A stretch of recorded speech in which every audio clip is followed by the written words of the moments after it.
What's up? This is your boy Gilbert Arenas, aka Agent Zero, aka the Hibachi.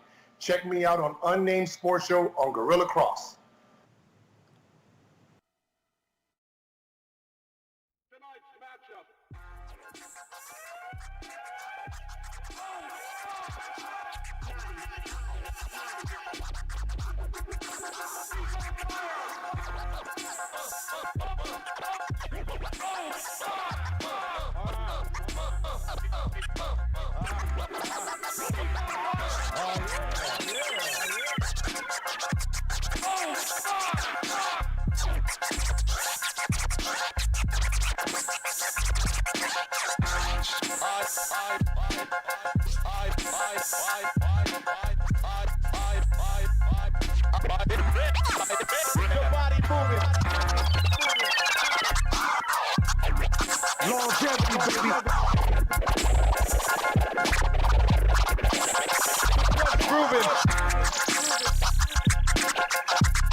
What's up and welcome to another episode of Unnamed Sports Show right here on GorillaCross.com, streaming live on the Gorilla Cross app, GorillaCross.com, all of our Gorilla Cross social media pages. Make sure you check that out.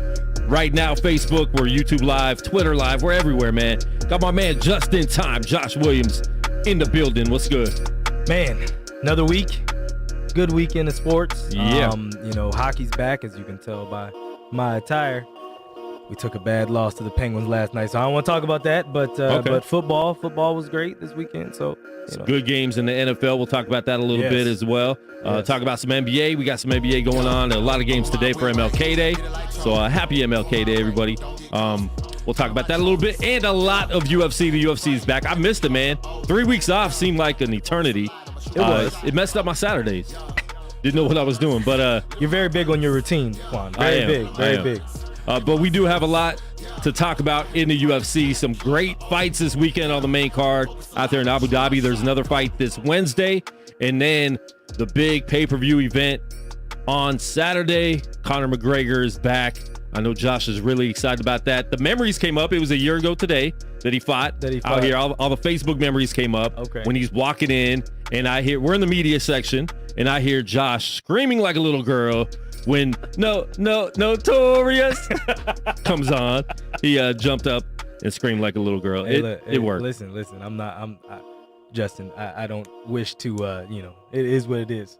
It is what it is. I love Conor. Conor's my guy. You haven't been since to UFC. No, because remember the next one. Stop. The next one, we had some issues with my credentials. And then the pandemic. They're like, you're the media member that was screaming, right? It is what it is. It's all good, but we're going to talk about that, a lot of UFC, because we have some guests in the studio, and we'll get to the first one first, because another one's not really here. He's just the interviewer. Yeah. So we're going to give him another name. We're going to figure out his name throughout the show. We'll figure out his interview name, and we'll see if that sticks. As his fight career, ends in 15 years, maybe he goes into media and has his own schmo type personality. Schmo type alter ego. Okay. All So we'll talk about that. But we do have live in the studio featherweight and light heavyweight. Yes. I mean, lightweight, and light heavyweight. He really goes crazy on his weight changes. His weight is it's a moving scale. But featherweight and lightweight fighter Justin Jaynes live in the studio. Justin, welcome to the show. How you feeling? I feel good, man. I appreciate you guys having me. Happy MLK Day, and I'm looking forward to this. Yeah, man. So you've had 3 fights so far in the UFC, man. Just tell us real quick, how does that feel? How long you've been fighting, and how's that feel to finally be in the UFC, to be able to have your name in there, being able to go to even to ESPN and all these sites, seeing UFC next to your name? It's a dream come true, man. I had my first amateur fight in 2007. I turned pro in 2012. 2013. Came out to Vegas 2012. Man, it's a dream come true. Everything I ever wanted. I've been able to do it in 2020. Hopefully 2021. We keep building off that, and up on the up and up. Keep going. Can you talk about just that journey in terms of moving here first and then continuing to push your dream for 8 years? Sure. Yeah, man, it was a tough decision to move out from Vegas. I have a great crew back in Michigan. Michigan top team. Derek Cruikshank was my college roommate. Had a whole bunch of highlights in the UFC and has a great team out there. Kara Rowe, James Lee.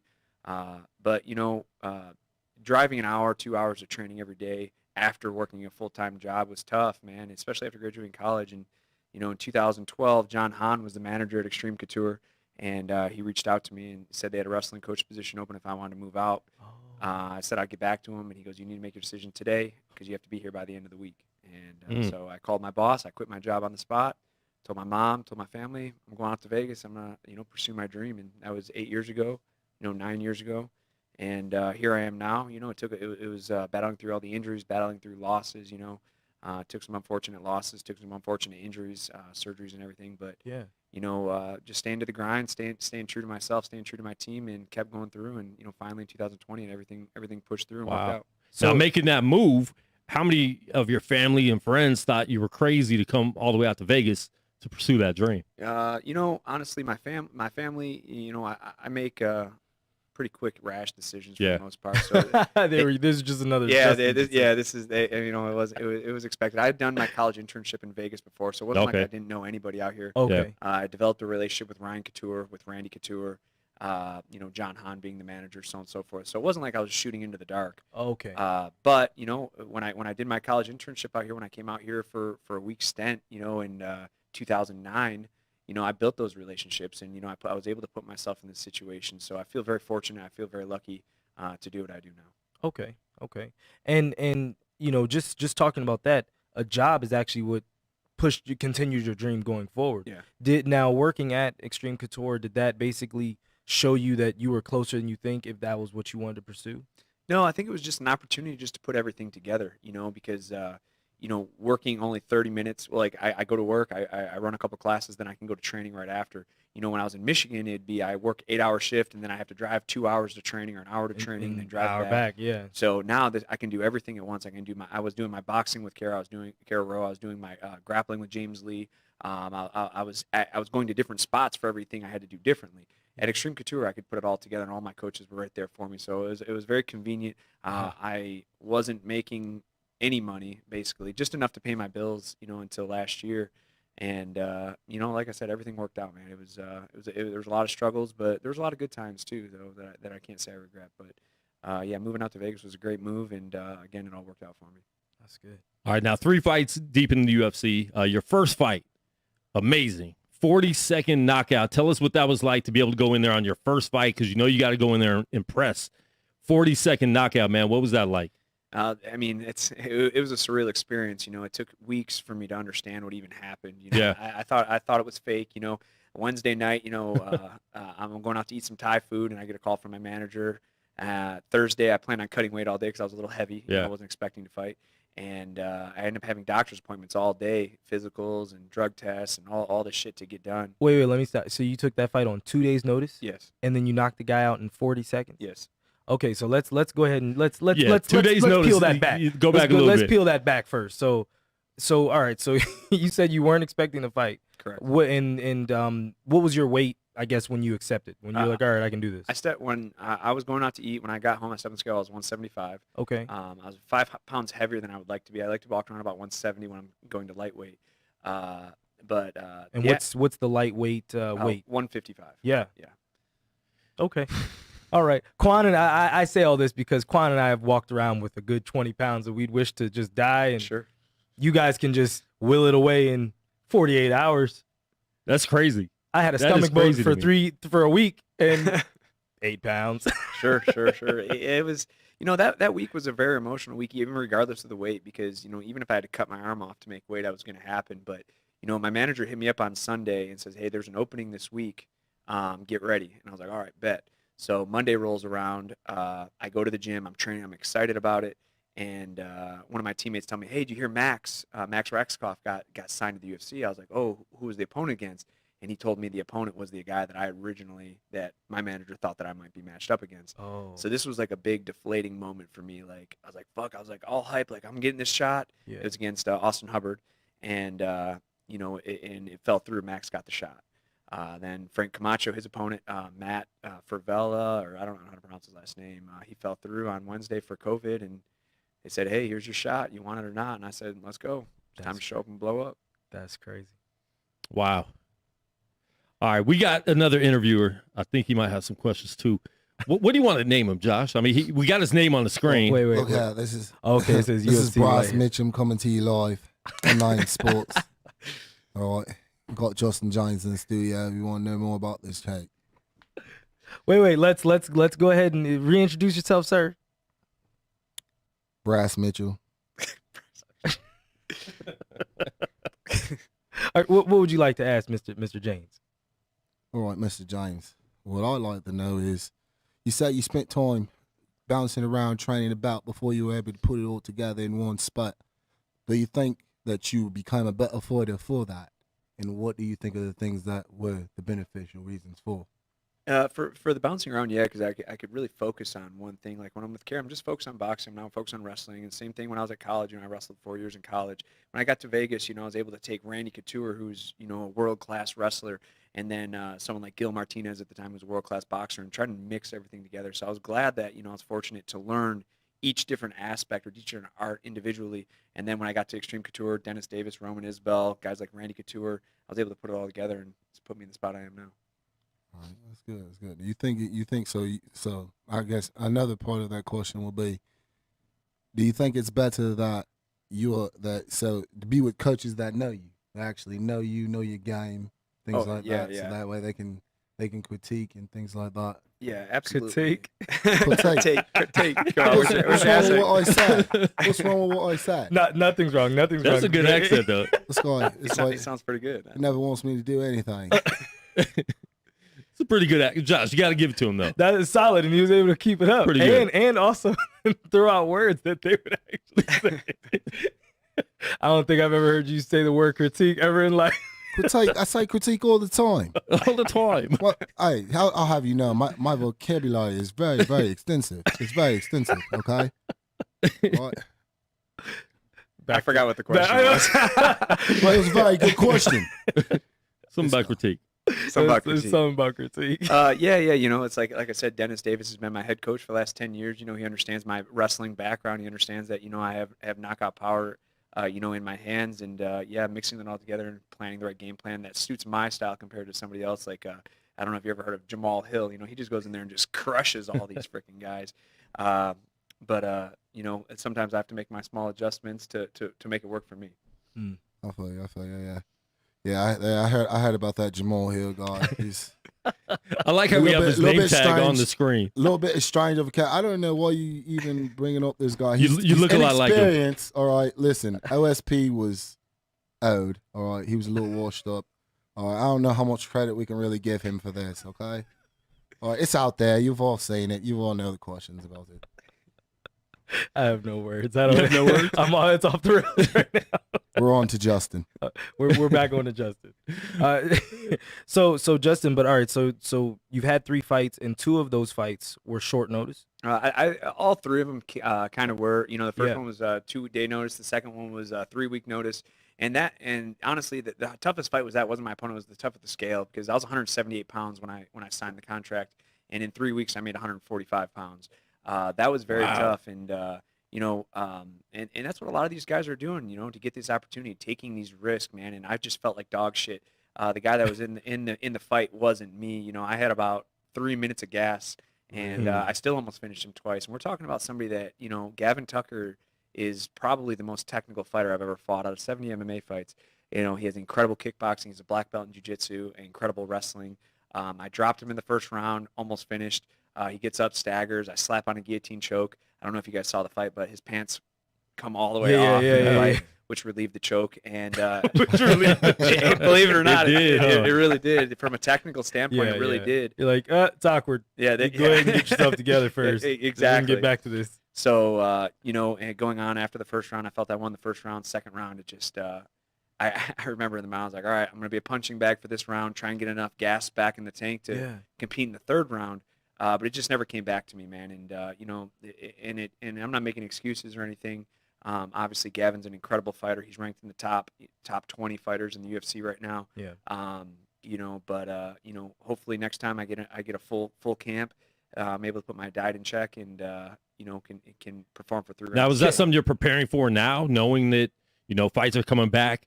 Is that something you prepare for now, knowing that maybe you do get another call that's, like short notice call? Yeah, absolutely. Again, just coming off the Frank Camacho fight, I mean, I got the call 10 days after that. Yeah. Or 2 weeks after that. I wasn't expecting that. I thought I was going to get a 2 or 3 month layoff, then build back up. But, as I told Dana White, as I told Sean Shelby that, I'm going to show up every time and I'm going to fight. So although I didn't think it was going to be that soon, I still showed up. I made weight. Yeah. I put on a good performance for at least the first round. And then, I was able to show some toughness and durability through the second and third round.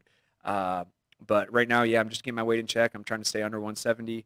And hopefully, the UFC gives me the benefit of the doubt. I feel I've done a couple favors for the organization. Yeah. Sure. I'm hoping they give me a full camp for my next. Can you talk about just how taxing it is on your body? Because, fans, I always get in on weight cutting just because it's such a struggle for a lot of people. But fans are always so, just like, oh yeah, I mean, they look at you guys like superheroes. Sure. And so when you do have a sluggish performance, you guys don't talk about the background a lot.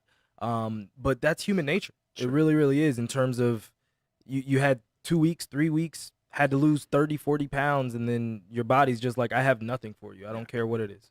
Yeah, it was a really, really rough process, man. And, I wouldn't wish it upon my worst enemy, to be honest. It fucking sucked. And, when I was walking around prior to the fight, the day before the fight, I was like 158 pounds, make weight. And when I stepped on the scale, so right before you go to the venue, they re-weigh you in again. Yeah. And I was 176 pounds. And that's I think that my body was so shocked from how much weight I was losing and how I was trying to deplete my water source that everything I ate and drank, it just held on to. Yeah. And when I was in the back, I was warming up with Roman, my coach Roman Isbell, and I couldn't get a sweat going. Like, I'm like, dude, I feel heavy. I feel sluggish, lethargic, bro. Like, just fucking like death. Wow. And I started to get really nervous about, fuck, what if I gas out? What if I gas out? And sure as shit, a round later, fucking gassed out.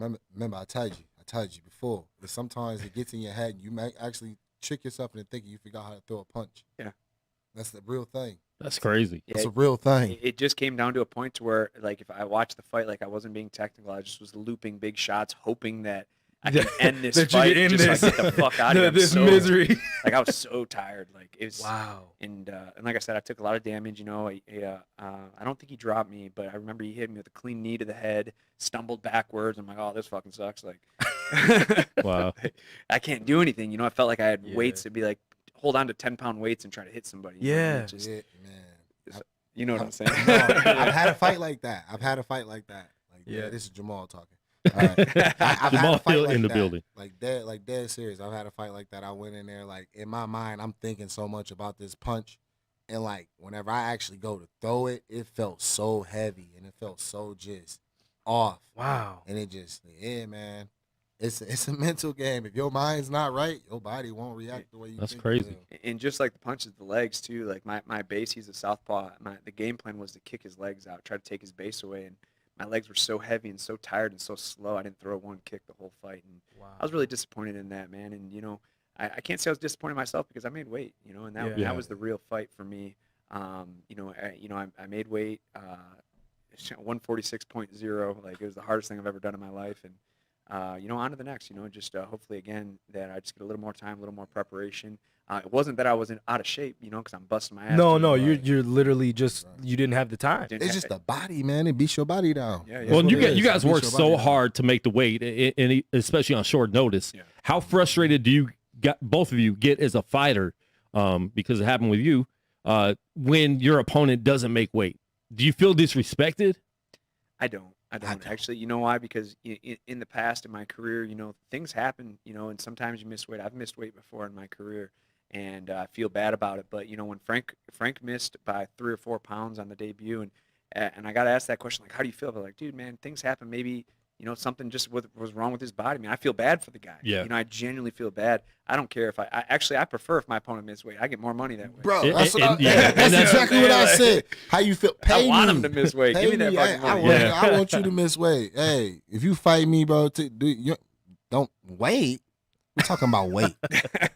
We're talking about a couple pounds, bro. Just let it go. Just And that's the thing. cash it in. I've missed weight before, and then I win the fight, and they go, "Oh, well, he missed by a pound." I was like, "Hey, listen, dude, that 1 pound didn't change the outcome of the fight." Yeah. And that's how I felt with Camacho. Like, he can miss weight by 10 pounds. The end result was going to be the same no matter what. Facts. And how's your stomach feel? I know, that was the shot heard around the world.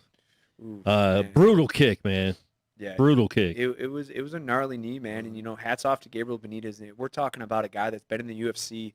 He has 15 fights in the UFC. He's been in the UFC. He signed in 2014. He was on The Ultimate Fighter. This guy's a tough veteran dude, man. And me being arrogant and a little cocky, I played into his game. I know he's one of the best. He's his coaches at American Top Team say he's the hardest lightweight kicker that they hold pads for. And when I heard that, I was like, "Fuck this motherfucker! I hit harder than this motherfucker. Let's go!"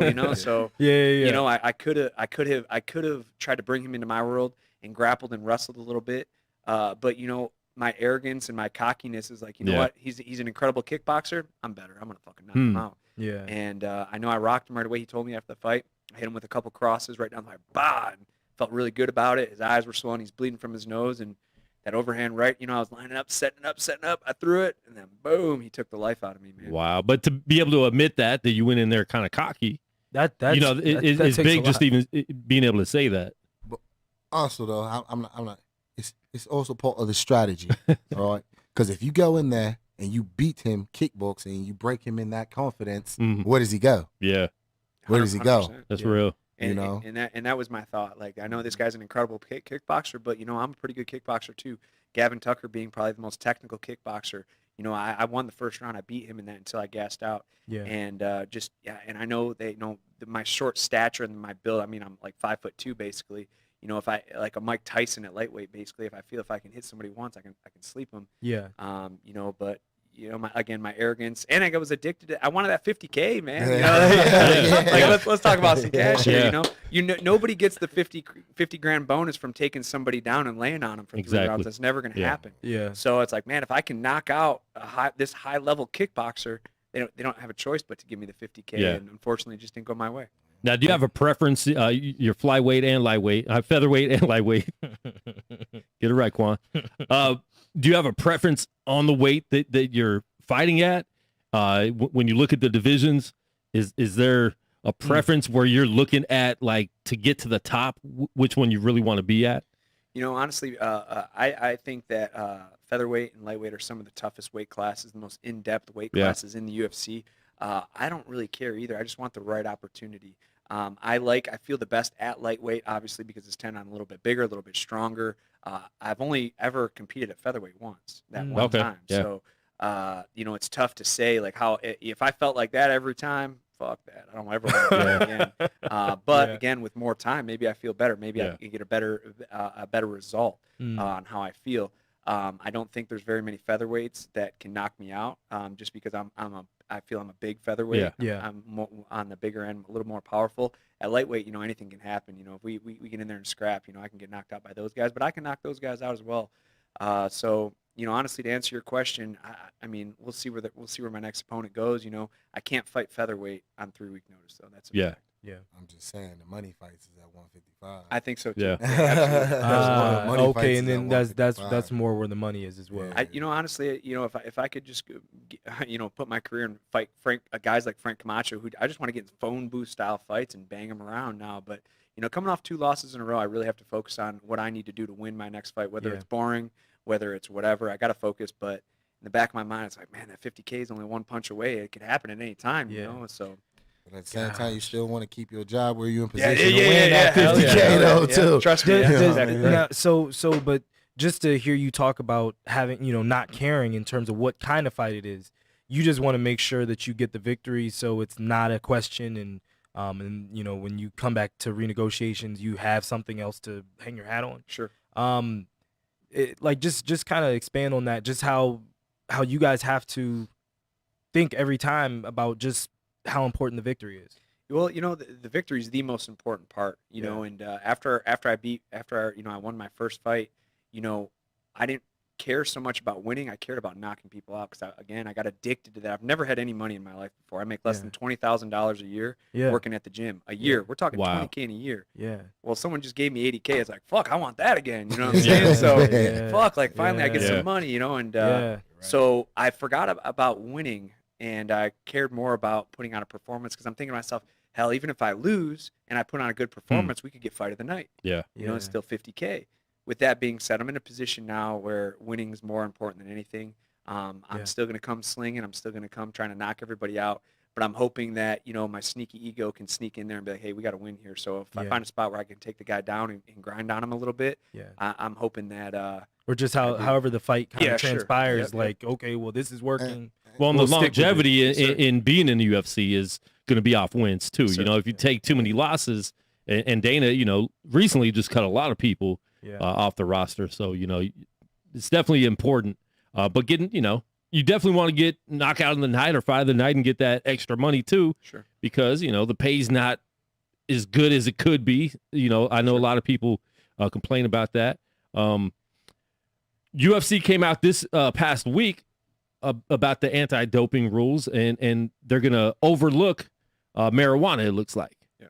And Jamal, I know you got hit for that.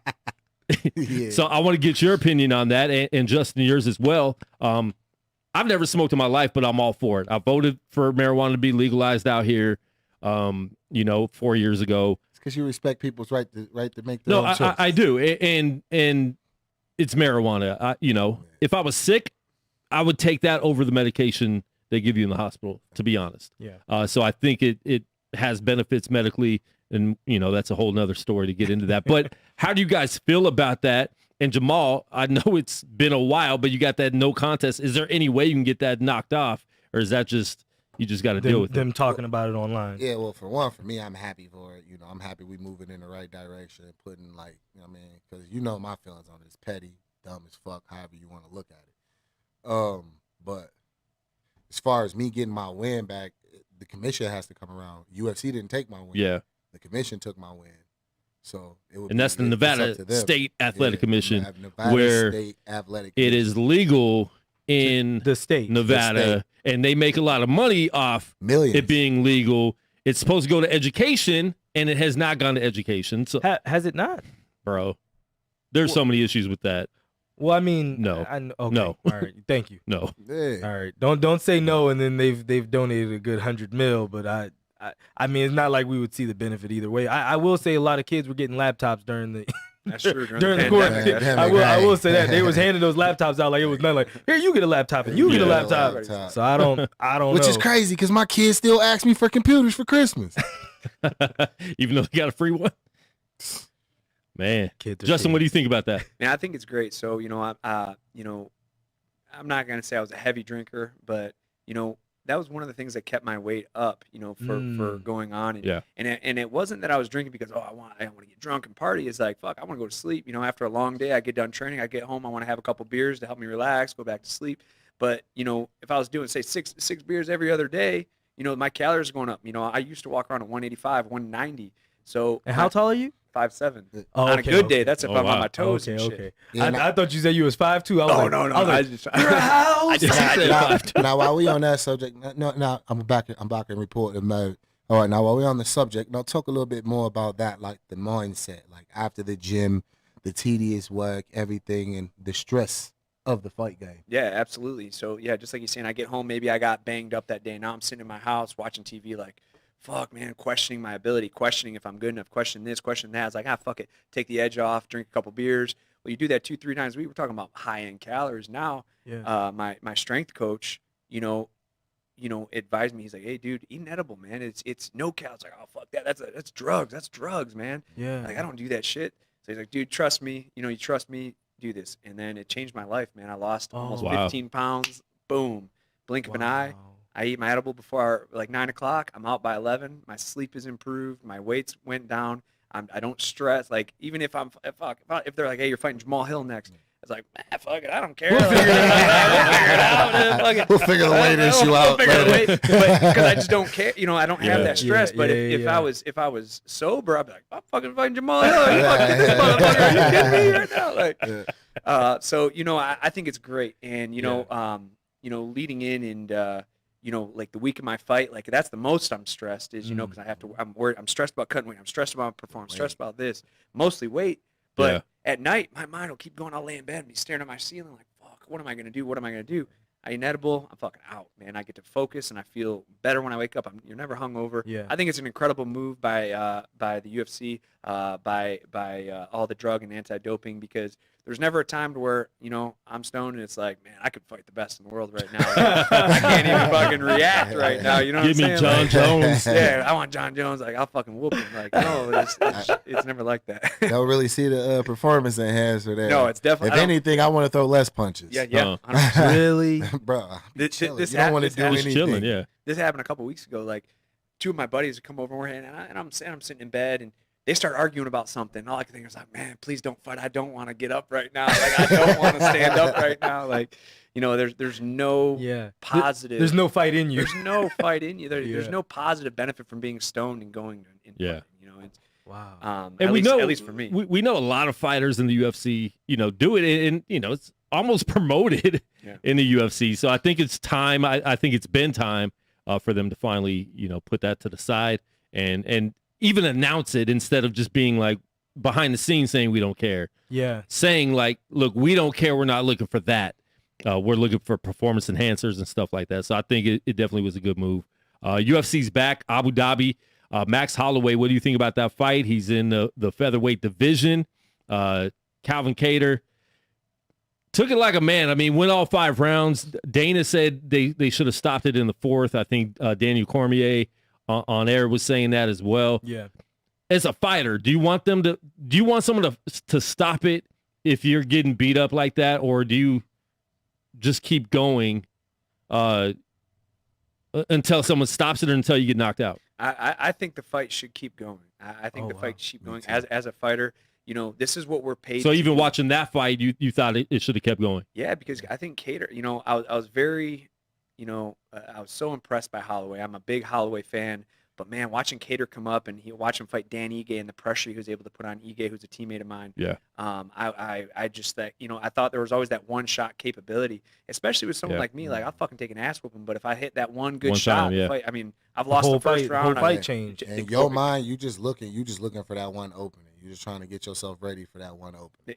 So even though he's in the midst of taking all of that ass whooping, he's still trying to find something. And it may not be working. And he was and it throwing. wasn't working. Yeah. And it wasn't, he was even throwing. though it wasn't working, but he's still trying to find his way. Yeah. Trying to find that turnaround or that switch that's gonna flip the fight for him. I mean, and also understand if I don't think I can win a fight, I have a way out. Yeah. I tap. I'm done. I tell the referee I'm done. Yeah. We've seen it happen. Max Raxkoff, wins the first round, loses the second round, but he was so exhausted, tired, and hurt. Yeah. I can't continue. We all have that option. You know what I'm saying? And us as athletes, professionals, we're not amateur athletes. Right. We know what we can take. We know what our body can take. Sometimes, exactly. We're grown men, and we're talking about tens of thousands of dollars difference. You know what I mean? Like, you're gonna by a referee stopping a fight in between rounds because I'm getting my ass whipped. Like, you're taking food off my potentially taking food off my table. Ain't no potentially. It is. It When is. you take a loss, you don't make as much money. Yeah. Oh, Yeah. yeah. You don't make as much money. Half as much. Yeah. You know what I'm saying? So you're thinking about that while you're in there too. Like, I Hell can't yeah. quit right now. Yeah. I need to try to win this. I'm gonna be real. That's what I think about more so than the W. Yeah. I'm thinking more so about the money. Yeah. And again, we're talking about a 50% pay cut. We're not Immediately, Immediately. without Yeah, question. Done. The minute you lose. like that's the difference between, for me, it's making 15,000 or 30,000. Yeah. Like in a fight. You know? Yeah. So I know when it's time to quit. You know, I have no shame in tapping out. I mean, I don't want to, obviously, and I'm going to fight as hard as I can. But you know what? At the end of the day, I'm grown, and I've been doing this for a long time, and I know when it's time to quit. Yeah. If you You want can't to go, have you a can't life go. after this. Yeah. You want to have a life after this. Sure. Well, and that's what they worry about. I think that's even what Dana was talking about a little bit after the fight with Cater. You know, we don't always see the effects of what's going on in a fight like that when you're getting beat up like that till years down the road. Sure. I can't remember his name. He's been in the UFC for a long time. He's retired now, but he came out last week talking about his CTE. Yeah. And what's his name? Damn, it's on the tip of my tongue. Because I know we're going to be getting him on the show too to talk about that. But most people we've talked to, even NFL players, stuff like that, they don't regret that. They know going into it that there's the potential of long-term damage. Is that something you guys think about as fighters? Is that something you care about necessarily? Spencer Fisher, yes. Well, for me personally, I mean, obviously, I'm aware of it.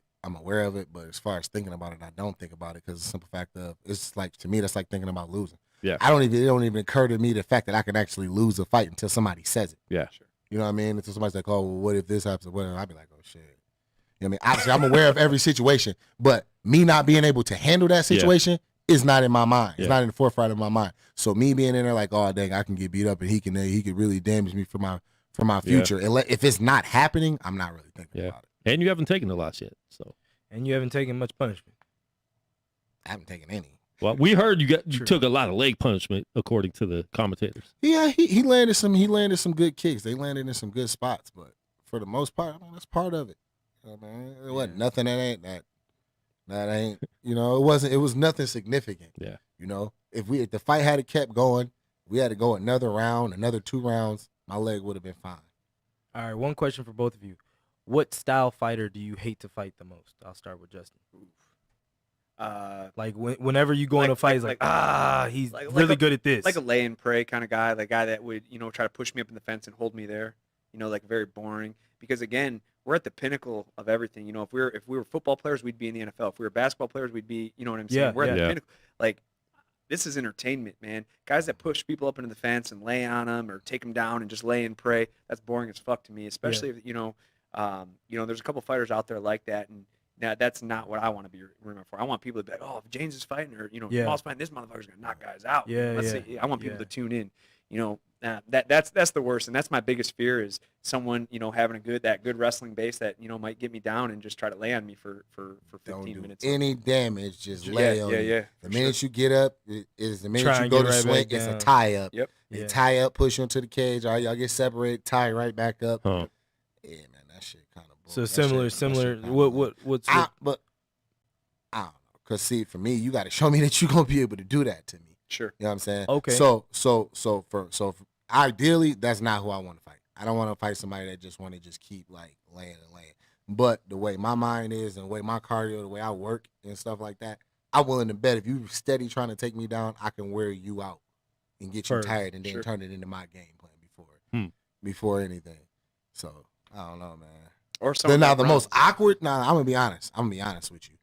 For me, fighting like as far as like I ain't gonna say if you want to say to a degree of difficulty, it's the awkward guys, the unorthodox dudes, the dudes that ain't scared to throw and try crazy wild shit. Dead serious, because you end up in some weird ass positions you don't train for. Yeah. Oh, you know what I'm saying? That's very true. So for me, those are those dudes, and then like some of the punches you might say, oh, he throws a punch, I might have this counter for that. Sometimes when you in there, the awkwardness might be so fucking awkward you don't even see it coming. That's fact. You know what I mean? So yeah, you got you can see the technical dudes, and the technical dudes are good, and they shot. sometimes just that little bit of awkwardness. Is just It's weird. It's weird. Yeah. Wow. All right. March 20th. I don't think it's official, but it's out everywhere. Yeah. Jamal Hill versus Paul Craig. Supposed to be your next fight. Yeah, I ain't signed. But you saying you ain't signed. I ain't signed the contract yet. I mean, only reason why I ain't signed it just because I be lazy and shit sometimes. You know what I mean? Like I got the old printer. I got to hook her up, print her out and sign and get her signed. But yeah, Do we need to print out here? I mean, we got a printer somewhere. That's pretty much that's what it's looking like next though. That's what the works is. Honestly, for me, I don't really want to officially be on that for the simple fact of I want to fight before then. Like I don't want to wait till March 20th. Oh, okay. You know what I'm saying? I want to fight before then. I've told them this. They know this. Hey, talk to Justin. Get that full camp. Not no 2 days. All right, not no 2 days. Not 2 days. Okay, but I wanted to fight a little bit sooner than that. But you walk around at weight though. From what? No. Oh, you don't. Not at all. Oh, I thought you told me when we were in the I said I back. don't He cut talks about weight. it. Yeah, that's what you say. You don't. I cut said I weight. don't cut weight. Now, what I mean by that, I don't cut weight. I lose weight. So whenever I Okay. originally get scheduled for a fight, I start losing weight right then. Sure. Okay. I That makes instantly I cut all bad and I instantly diet like I almost diet like I would almost like a fight week for like the first week, and then like I'll diet like it's still a strict diet, but it's not as intense. sense. Sure. You know what I mean? So that way the weight just starts to come off slowly. Sure. It comes off slowly and it comes off smooth. So I look at it like, all right, let's say I got 8 weeks. All right, let's say I'll be like, all right, I'm about right now I'm probably like about between 235, 240. I'll be like, all right, 5 pounds a week. 5 pounds a week. As long as I lose 5 pounds a week, I'll be good. By the time we get to fight week, now I'm pretty much on weight. Sure. Or sometimes before recently, before the quarantine and everything like that, I usually would hit weight about a week or two early. And then I'd add carbs back, and then I'd just be carbing out. I just work out and then I just carb out. So that way I'd be solid at that weight. Huh.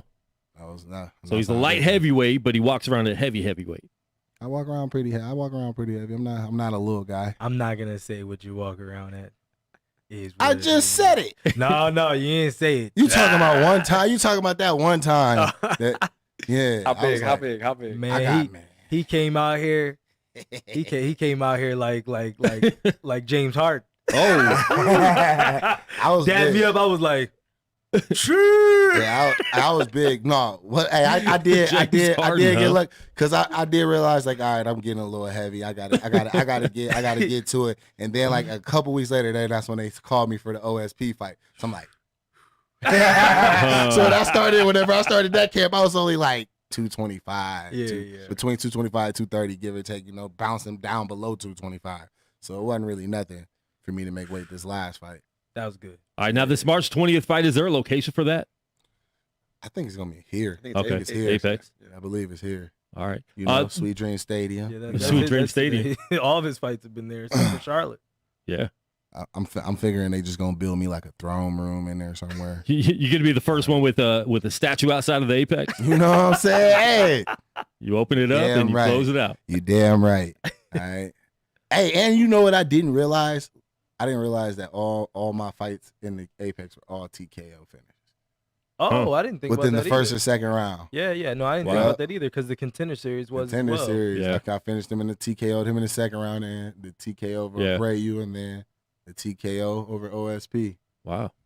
There you go. So we're building a little momentum here. We're gonna see if we can keep that going. There was about 2,000 fans in Abu Dhabi. You could hear it on the TV, man. Yeah. It felt exciting again. Brought a tear to my eye, man. And I've loved it. Beautiful sound. It's still been, they did a great job with no fans. UFC has done a great job. They really did open the door for every other sport with no fans in the arena. 2,000. It was more than 2,000. Dana said 2,000. I think he said that because that's what they're supposed to have, but Oh, it was more than that. they're sounding like a lot. Hey, if Uncle Dana said it was 2,000, it was 2,000. I got you, boss. All right, I ain't gonna let them do this to us. It was 2,000. 2,000. Check the receipts. Maybe 2001. Yeah. But just hearing that crowd noise, especially being on the first ABC fight, Puna Soriano got the very so happy first for fight on Puna. ABC. My dog, yeah, We're going to get him in the studio in the next week or two.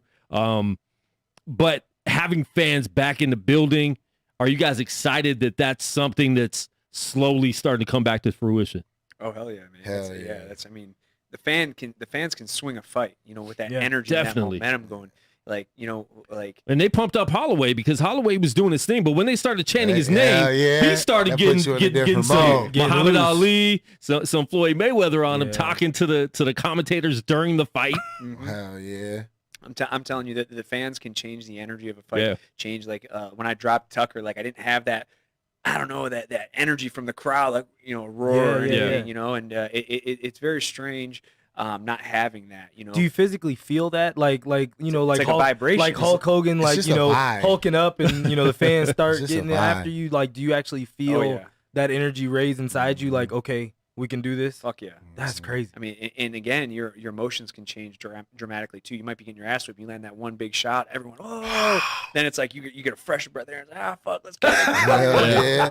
You got that right. Then I was like, catch it with another. Oh! Yeah, so I'm Hell excited. I'm yeah. hoping that they start putting people in Apex. There's a lot of space in the Apex. Jamal, Yeah. tell you, I don't know if you guys have been there. Yeah, Yeah. we've Well, been there. many times. So then, you know, like, there's a lot of space. They can Yeah. put 1,000 people in there and make Spread that 'em thing out. fucking loud. Yeah, no, that's especially in Even- there. I mean, Contender Series, you know, there was less than It was 1,000, still loud. It was and it was loud, in, 200. especially over in your corner. Yeah, His family was sitting right they next leaked to. something about having a few extra tickets and some people caught some late flights. Oh, Hell yeah. they were sitting right next to the media section where we were at. I'm looking over there like, yo, how'd he bring this many people to a Contender Series fight? He had at least 50 people in there. No shit. I only had hell 50. yeah. I had like it It was, was- at least, it it was was about a little more 20-something. than a dozen. No, it had to be 20. Dozen. Well, listen, Look, I passed out some tickets to some people that gave some tickets to some people. And then some more people showed up. it was more than a dozen. But A dozen, maybe. Contender Series like was known for being really quiet. Yeah. You know what I mean? And then loud in moments. Not Jamal's fight. Just loud the whole way. Yeah, they Oh, they yeah, were they they were were- cheering. they They were were here cheering like talking they the were whole like. time. So we not supposed to cheer or like. No, it was good. It was good. And that, you know, I think that woke us up to who Jamal Hill was. And we're Yeah. like, okay, we need to check him out. So, and then when he fought at the Contender Series, like, dang. Okay. And then when Yeah. he said he had how many, everyone in the arena, when you said how many kids you have, was like, whoa, Yeah. give that man I a remember contract that. now. I remember the air being sucked out of the room. Yeah. Give him a So contract. yeah, I got 12 I got kids. I got 6 kids. Can you give him a payment advance, please? They were like, oh. Did he say 7 kids? Tie him. Yeah. Give him a bonus check. Give him some per diem money. Oh my god. But yeah, man, I mean the crowd being back, and you know, I know we can't wait to get our credentials back too, so we could actually be at all the It fights would be again. nice. It would be nice. You know. Especially, We're man, working on it. we were Oh, talking yeah. about how you know, all the Facebook memories were coming up of last year's Connor fight today. Yep. It was a year ago today that he fought for the last time. You know, he was expecting to have a lot more fights in 2020, but just seeing all that again, and even watching the video of him coming in and hearing the crowd noise, like, dang man, I How missed much that. has changed in a year? Yeah. That's Just a insane. year. That's Exactly. insane. Still Like, the same energy every time he walk in somewhere. I seen him walking into the hotel when they got to Abu Dhabi, bro. It's this. he's billionaire strutting in it. Some people just bring that presence, bro. Some Yep. people just bring that presence. What do you guys think about this fight coming up? It's his second fight with Dustin. I think Dustin's a much better fighter right now, but Connor really looks like he's in really good shape, and he looks like he's hungry again. When he came back and fought Habib the first time, well, the only time, but I think they're gonna fight again. I really do. But when they fought, he was coming off Floyd. He had money. He didn't really need to fight anymore. It was more. But or now less he just- looks hungry again. He didn't really look that hungry back then, but he has that hunger again. What do you guys think about that? And what do you think the outcome is going to be this weekend? You know, the UFC needs him to win. All right, he cannot lose to Poirier. So when it comes to motivation and stuff, he knows that, you know, he already has money. He's a millionaire, man. He made Yeah. $200 million fighting Floyd. But the UFC is an organization, because he's a part. I believe he has shares in the UFC. Yes, he does. But we're talking about Dustin Poirier. I believe he's won 7 fights or like 6 of his last 7 or something like that. Yeah. And that's evolving. That's constantly going, moving forward. Yeah. You know, he's been in some 5-round wars. Whooped Max Holloway. You know, worse than anybody ever has. Whooped Hooker. What's that? Hooker. Hooker. Oh yeah. Hooker too. Yeah. And these are all world class guys. I think his game plan needs to be taking Conor into deep water because time and time shows again, Conor doesn't have a very good gas tank past 3 rounds. Dustin's been in these 5-round wars with top-level guys. I think if he gets him to the 3rd round, he can win a decision.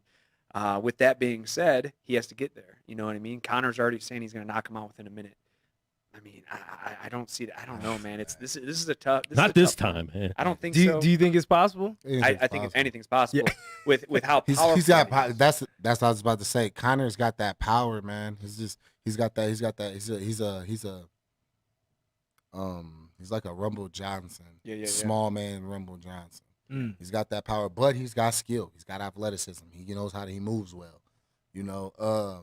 Dustin is just that. He's that grinder to me. That grinder with the skill. That guy that fought to earn that story that everybody can relate to. Yeah. That hard that I learned from trial and error. I built this from every hard rock that that came my way. And I think his boxing has really improved. I think Hooker was actually longer and about pretty good speed for as Conor, as well as his kicks is more. I think Hooker's a little bit more well-rounded in the different attacks that he can do standing, and Poirier handled that just fine. I don't want to take away from, you're talking about a motivated Conor. Everyone keeps you're on Instagram, you're on Facebook, motivated Conor. Let's talk about motivated Justin. Man. Justin. Yeah. This guy lost to this guy. He has revenge. bad. He don't too. take that shit lightly. Every time you notice, anytime somebody says something to him, anytime somebody does something to him, he don't get all world out. He go to work. He like, all right, watch this. You don't think this guy's hungry? You know what I'm saying? Conor, sure, he might be hungry, but you know what? Dustin has something to prove. He wants to be the real champ. He beats Conor. He's getting another shot at Khabib. Yeah. But actually, I think if Dustin wins, Khabib will stay retired. If Conor wins, Conor will talk Khabib into fighting. Yeah. I feel that too, and that's kind of what Dana said. Habib's going to watch what's going on in these fights to see if there's anything interesting. And it would be hard to turn down another fight with Conor if he likes him or not. Let me ask this: so if Dustin comes out and he puts a performance on like Max just put on against Conor, against Calvin Kattar, against Conor, does Dustin then become the money fight like that? Then I don't think he. I don't think not he a money talks fight enough. like that because he just doesn't have that kind of a personality. Correct. Yeah, absolutely. And his name, to fight fans, to they say know crazy things. Like, I'm gonna be honest, the one thing that I realize that separates Conor from everybody, it's just he's willing to say some outlandish shit. Yes, he is. You know what I'm saying? Whether like most people will be like, all right, well, that's kind of like you got you real. I can tell about you real. So if you really don't believe something, you're not finna just spurt it out there and just say it. Conor not that type, bro. He just gonna say some shit. I think Khabib is scared of me. What part of anything in that fight between y'all does he have to be afraid of? Yeah. You know what I'm saying? We wouldn't say crazy he's shit like motivated. that. It's marketed. He would. He's motivated. You know what I'm saying? that's just the your only fear is thing, that like- I'm motivated this time. I was drunk and high on cocaine. Right. Right. Yeah, I don't know. I just think he's 30 years of age. I think Conor's just getting too much credit for this quote unquote motivation, Yeah. because everyone's dismissing Everybody Justin's motivated. motivation. I'm willing to bet Dustin's more motivated than Conor is. He has something to prove. Conor's, again, they say he's one of the best fighters ever. I don't think so, but people say that, and you know what? Dustin wants to prove that that's not true, not man. Well, and he marketed himself as the best fighter. So, he's the most popular. You're right. He's the most successful. yeah. He's the Most most successful. He's made the most money. That's no question. That's hands down. That's not. But, even- but if we get inside of here, because at the end of the day, my money is what it is. His money is what it is. Yeah. We don't care about each other's money. We in here for the craft. If we in here for the craft, and we talking about fighters, like being a fighter, he ain't the best. He's not even in that conversation. Going to music, going to hip hop. The people that put themselves out there and do controversial stuff might be the most popular. That doesn't make them the best. And I think that's kind of what Conor's done. He's been very smart marketing. He's a very smart marketer, and he got himself out there like that. And we see people trying to do that now. We see Masvidal doing that. Yeah. Covington. Covington definitely. I think Covington's the fakest one of them. Oh, yeah. From my understanding, I think Trust it's me, it's we've all seen show. him behind the. And I heard he's a super good guy to people. I mean, but he's trying to be in it's- WWE. I Sure, mean, how do you get there? Who do people hate? It's gonna be an interesting ride for him now that Trump's coming out. Well, when people ask him about, in all the press conferences, when we ask him about Trump or ask him about the book he's reading, he has no clue. Yeah, he doesn't follow "What's chapter politics 12?" at all. He doesn't. He's an actor. Yeah. He was just using that kind of the presidential controversy to boost his own. Yeah. Hey, listen. He was about to not get re-signed. Yeah. And he put on this character, and then now he's making millions of dollars. Like, And he has the president calling him after the fight. Hey, let's not discredit the fact that I don't give a fuck if that motherfucker's fighting. I'm watching. Oh, of course. I'm gonna be real. If he's fighting, I'm watching. Yeah. You know what I'm saying? Love him But or still, hate him, people want to see him still- lose, it's still a and fucking- that's what Conor did to himself too. I want you to love me or hate me. I don't want you in the middle in to the where you middle. don't even. I don't You really don't care. Yeah. Love me or hate me, because you're gonna watch me lose. You're gonna watch me potentially lose, so you're still gonna watch me. Right. Or you're gonna watch me because you love me and you're yelling in the media section and you want me to win. Right. Yeah, man. I struggle with that shit because I actually just want to be because it was still being myself, and then I getting caught up in that shit. we gonna keep talking about it. We gonna bring it out. It's all right. Don't worry about it. We're working on it. But I'm coming up with a. But even scheme who you for are Justin is right now. kind I'm ready to go, man. I still even who you do are that. is who you are. You know what I'm saying? And that's always kind of come out anyway. So Yeah. I don't think you need to necessarily develop a character. Just keep being you, man, because it's coming out. It's coming out. So Justin, what's next for you in the UFC? I know you're probably talking. What's going on with that? I got a little hit list going on right now, but coming off 2 losses, I can't jump in front runner and start calling people out, directly. When I'm asked, I'd love to fight Alex Caceres at featherweight. Austin Hubbard, who I originally was talking about fighting. I'd love to fight him. He's coming off a loss as well. I really like the Michael Johnson Clay Guida fight. I'd love to fight the loser of that fight. 2 legends of the sport. What an honor that would be. And then Can't believe Guida's still I was fighting, about to man. say you and Clay Guida would be nice. dude, that'd be a fun. That would be a Love good that fight, man. That'd be good. I love it. I think you take his head off, but still, I think He'll I'd like take to his see head it. off, What but an he'll honor, go the though. whole Yeah. time, though. You know Yeah. what I'm saying? Dude, Yeah. what an honor Yeah. it'd be to fight someone like Michael Johnson or Clay Guida. And Especially then, people. I mean, you guys are new in the UFC. These are people you've watched forever. For years, yeah. been I awesome. watched OSP for years. I Yeah. watched OSP whenever he had fought John. I had him beating John Jones that first time. But yeah, I just knew. I knew I'd eventually be here, and mentally for myself, I knew I had to be prepared to fight these dudes. Yeah. So yeah, that and hopefully, I'm gonna actually call my manager, Jason House, Iridium Sports, after I'm done here and see what we can line up. Hopefully, March, April, May, June, July, whatever comes down the pipe. Yeah. I just got back in training 2 weeks ago. I'm just slowly easing back into things, and like I said, I texted him today. Said I'll be ready to go as soon as I get the call. Nice, man. You're into other sports too, right? Yeah, football. Football? I played a season of college football. Okay. I realized I was fucking terrible. What position? Safety in college. I played Yeah. some Fair high enough. It was Fair fucking enough. terrible. Fair I enough. mean, I was. Was it the speed? It was everything. Shit. Just wasn't good. I was a good high school player. I was like, Yeah. fuck, Yeah. I'll play Division III college because I wanted to play football and wrestle. And I just realized I was just way too slow and way too small. Even at 200 pounds, I was just way too small. Bro, you Wow. were 5'7", 200. Yeah, and I was running Hey. 4.740, Bro, and I was getting yeah, fucking lit up. Bro, Wow. it was the speed for me. Yeah. I met this dude, and this dude was fast as shit. We played this one dude. I was like, all right, so this is what they're all like in the NFL? Yeah. Huh. Yeah, and I'm that- fast. That- And don't get me wrong, I'm fast. I have speed. I don't have that speed. Like he had Like another. this dude had gear. another gear, like type fast. And it happened to me on maybe I say 2 different occasions. One of them was in practice when we picked this new running back up from another team whenever they opened up the rosters and shit. Yeah. Dude came, I was coming from across the field. He was running like an outside play. I'm saying he's about to get open. I'm going to be the last one to get there. I already had my angle. I had him picked out maybe about 8 yards off the line of scrimmage. This is where we're going to meet. This is the collision point. He saw me coming and just stuck his foot in the ground. He didn't try to juke nothing. Stuck his foot in the ground and started going. He killed my angle by like 8-9 yards. Yeah. And that never happened to me before. This has never happened to me before. So I'm like, No. what the fuck? Did I just like bullshit around by getting there? Like, all right. Then we went to a game and we played against this dude. And I remember they gave him the ball. I was at safety again. I'm coming up. I'm like, all right, it's a run play. He's coming. He was at the line of scrimmage, and I swear, like I was like 12 yards down the field. I blinked, and he was right in my face. Like I'm talking like I blinked, and this dude was like right where this damn microphone is. I'm like, gee, I almost missed him. I almost missed this dude. And then one time, and then like on a kickoff return coming out of halftime, he killed my ankle and ran it back for a touchdown. It was just like we're just saying that the tape for Jamal Hill in college football just isn't that impressive.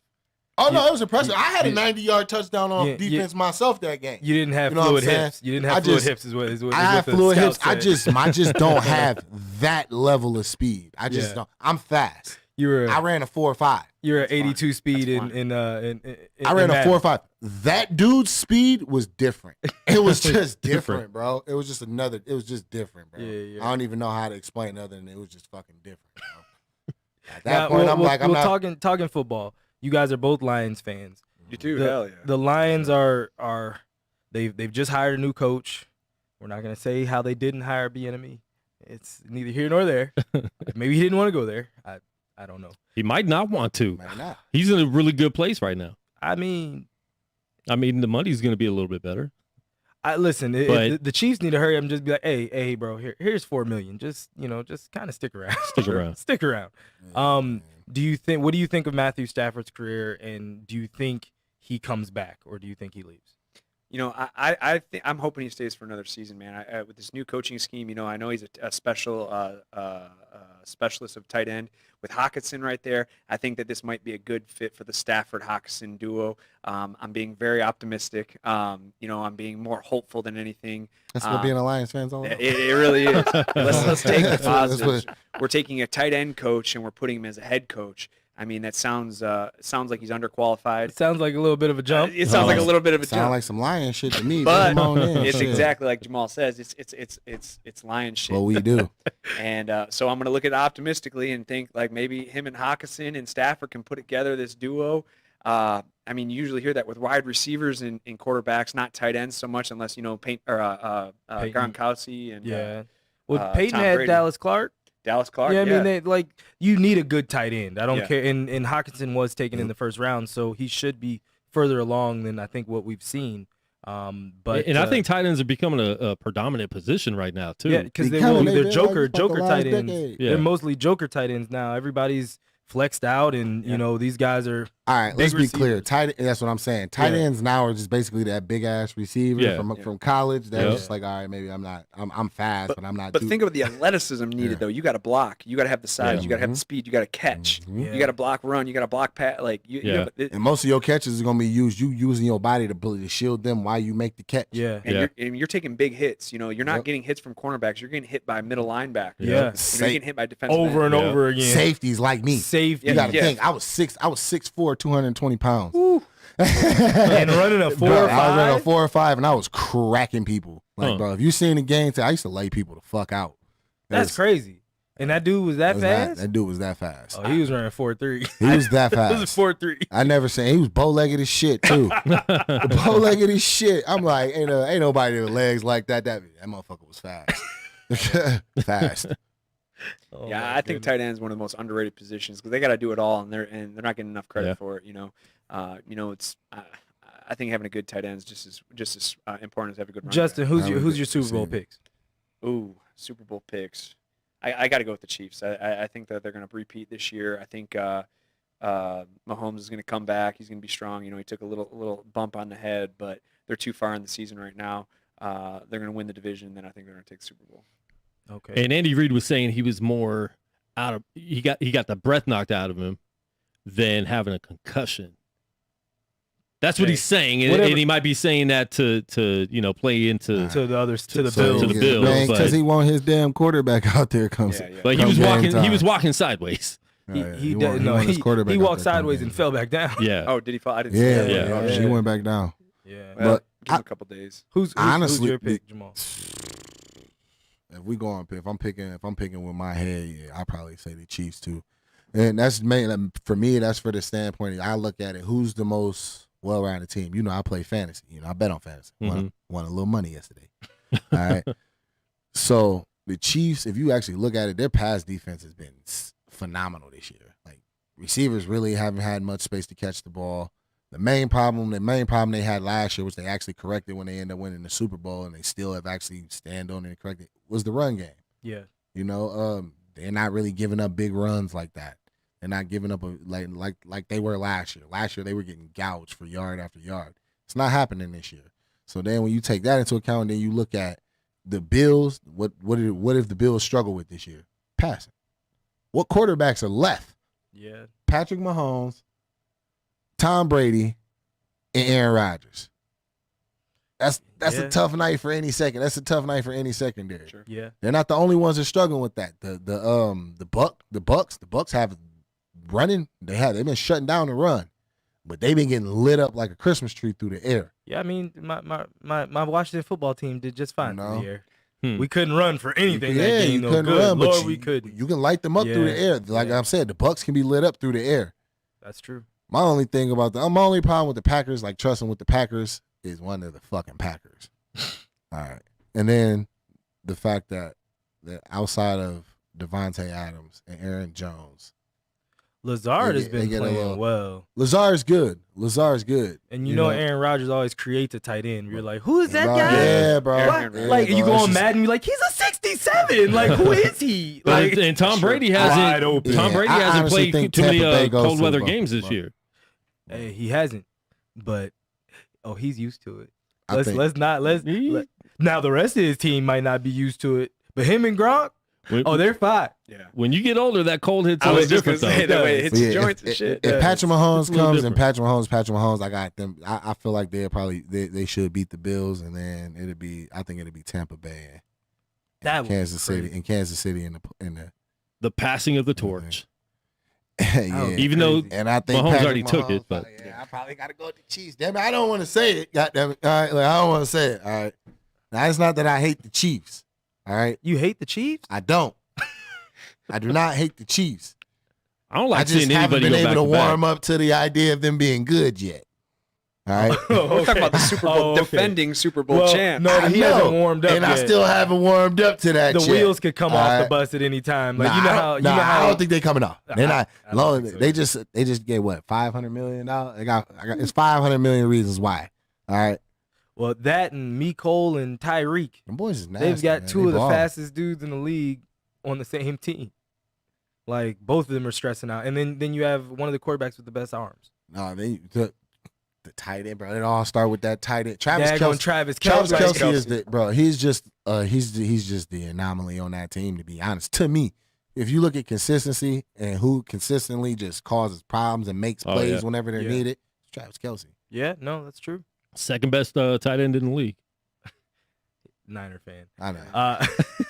Hey, hold on. No, wait. And you know what? I'm not even gonna say that. I'm not even gonna give you that because the best ability is availability. Oh, Come on, man. oh, That's kind of a low blow. oh. Injuries. We're gonna talk about it. We're just because you and Kareem. No, just, it'll be fine if next year. if we were healthy this year, If we were healthy, we That would've would been blew out nasty. everybody. That would've been we would nasty. still be in the playoffs. I think y'all would have been in the playoffs for sure. But at the same time, in this year's NFC, it wasn't really much of a hoorah. But that's what I'm saying. If Niners were healthy, I wouldn't be scared of any of these teams with the healthy 49ers team.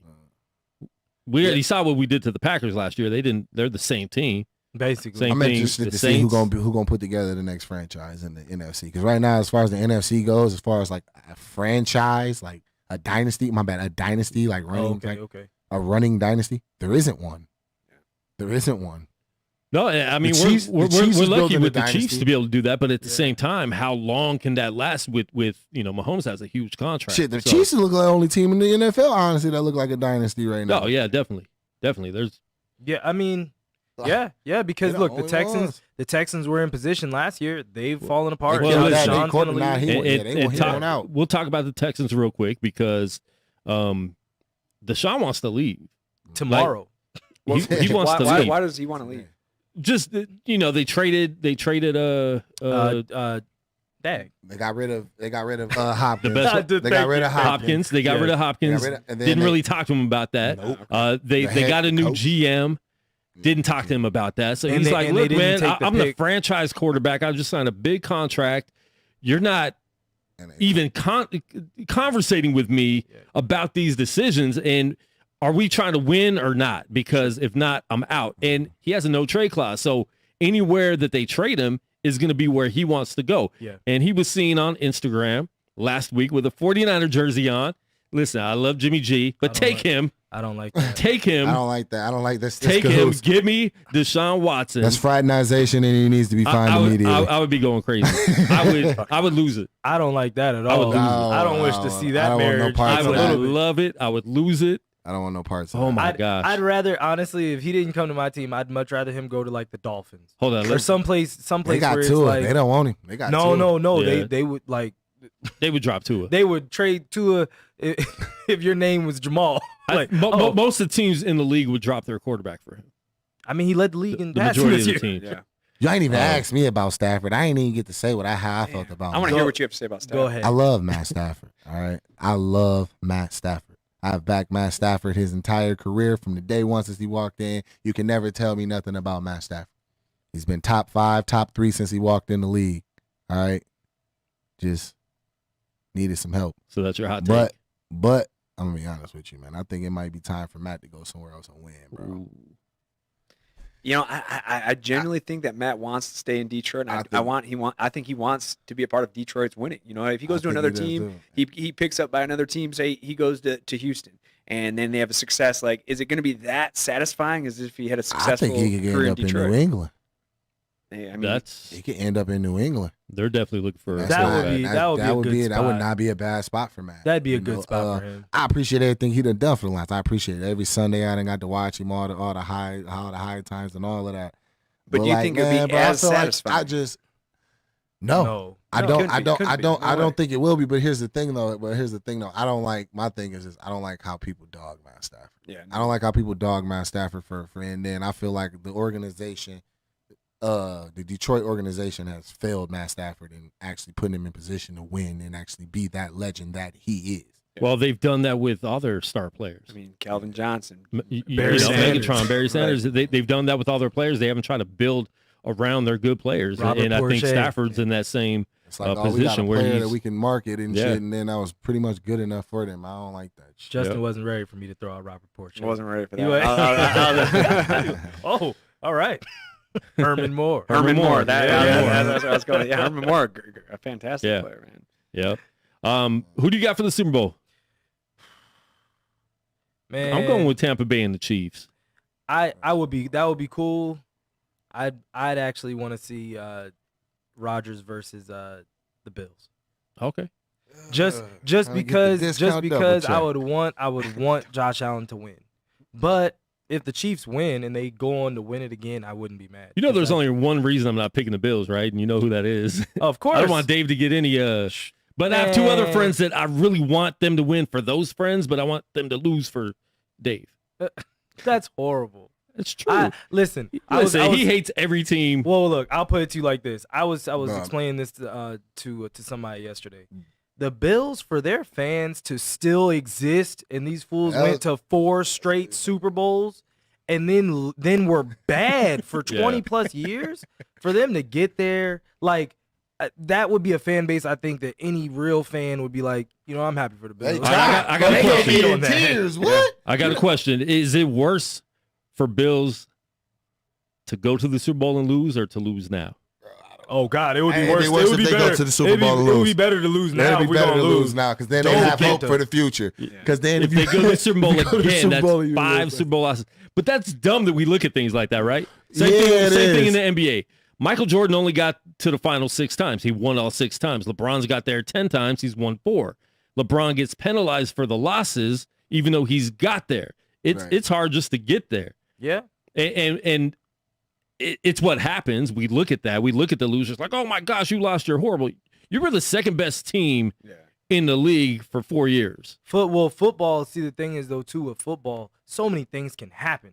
So just like your team, your team was basically building towards being there every year, and then a year where it's a weird year anyway, and then everyone gets hurt, and now we're not even in the playoffs. Like things happen, and then like now your defensive coordinator just left.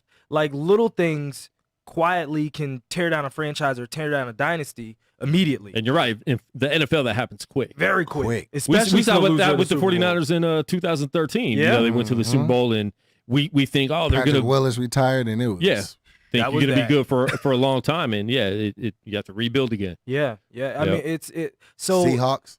I mean, at least if they lost in this round, they could still say, "Hey, we weren't even supposed to make it the We'll playoffs. build We it. won. We'll- We nah. won the division." Yeah, I mean, they're still It's a still motivation. progressive. It's yeah, a motivation that Yeah. we're this close. We just have to push a little bit. but if they harder. lose to this, if they lose in the Super Bowl, everybody will be excited. But at the same time, That would hurt. it'd be the fifth Yeah. fall My of, thing is, I don't see of Buffalo. outside of Green Bay. I don't see who they beat.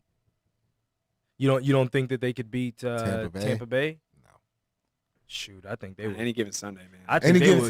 Sun- Yeah. I think all four of Any these given teams Sunday, left, this is true. left right now have Could a legit win. shot. Yeah, But That's I just don't see. I don't see them, bro.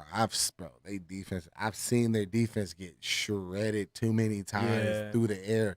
And when you telling me with Antonio Brown, Mike Evans, Chris Goodwin, Cameron Brate, and Grunk, and and That's Tom crazy. Brady. That's and crazy. now Leonard Tom- Fournette, you see that? Leonard Fournette got like a 40-yard pass touchdown up the middle and shit. Yeah. Tom- So And look, and when it comes down to it too, Tom Brady with the opportunity to win with another organization, so then you could never be like, oh, it was Belichick. in a year and- that the Patriots Yeah, didn't yeah, even yeah. make the playoffs. Now Wow. talk about that I don't real even- quick because did I've they been win 5 thinking about games? that. Yeah, I think they had five or Five six. Yeah, I or think 6 five, games, yeah. like 5, Yeah. 6 Justin, games. what do you think, man? If Brady wins the Super Bowl, does that diminish Belichick's whole aura and everyone thinking he's so great? And Brady goes to a different coach, totally different team, and wins it. What does that do to Belichick? Yeah, I think Belichick's a great coach. Seven. And he's They won 7. They won 7 games this year. Yeah, I think he's a great coach, and he's been able to put it together for so long. He's had an off year. He loses his quarterback. He loses his tight end. He's Yeah. talking about 2 star players he's lost in one season. Then he's trying to put it back together, bringing up Cam Newton and so on and so forth. Plus, most of their defense Almost all their didn't play because of COVID. Grunk didn't play last year. Yeah, he didn't play last year. No, he didn't. oh yeah, last that's year. true. That's true. Yeah. He's had time to adjust.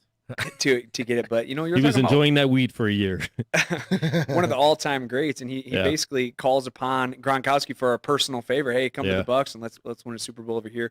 I don't want to discredit Belichick. I think he's obviously one of the best coaches of all times. But then you're talking about one of the best quarterbacks of all times too. So Yeah. wherever he goes, you're going to find success. I think they're both. Why the can't they greatest. just be happy they found each other? Sure. Why for can't these- 20 years? I know, mean, look. we got to I- win this. I think if anybody, I think any of our teams, if we could have the run that the Patriots had, Oh gosh, come my on. team could be trashed the rest of my life if I had a 20-year run like the one that they just. And your came teams off are of. so. Anyway, listen, but look, so from this point, so from 36 to 56, I had nothing but winning in the thought of winning, bro. From 56 to the time I die, I'd be like, don't talk about me. My team was hot for a good while. Yeah. Hey, you should feel betrayed. You see what's happening in Brooklyn? Oh, You see what's happening in Brooklyn? it's bad. Now I would say Kevin Durant. Ain't he from your neck of the woods? Ooh. He is. Ain't he from your pots? And you thought he Don't might y'all go got to a team around Washington. those pots? No. I hoped he would at least go. Don't y'all got a team around those pots? He don't follow my man's home, and my man's Kyrie act like he don't even want to be there. Sticky situation. Harden is there. Harden's there now. It's Harden lost 30. Harden had to train with one of you guys because he cut 30 Man. pounds in 2 days going from Houston to Brooklyn. I actually heard he actually does come to the PI sometimes. Oh, no whenever shit. he's here. Oh, no, heard I didn't he hear does that. come to the PI sometimes. Whenever Oh, that's he's pretty here. cool. They got a lot of good food there. They got a lot of good everything there, man. PI. Have you guys been? Yeah. I know. Not a strip club though. No, they don't have that. Oh, Jamal. Yeah. Can't Jamal keep kicking my camera. My bad, Bucko. It's all right. It happens. I got big steppers. Got them big steppers. All right, Justin, when you're not fighting, when you're not training, what do you like to do? What are your hobbies? Dude, I hunt and fish, man. That's all I do. That's it. I fight so I can afford hunting and fishing. It's a very expensive hobby. I'll probably go hunting tonight, to be honest. Huh. You know, it's Where? I go all around. So tonight I'm Blue Diamond and Jones, there's a lot of coyotes over that's there. where we're going. Coyotes. Tonight will be mountain lions, bobcats.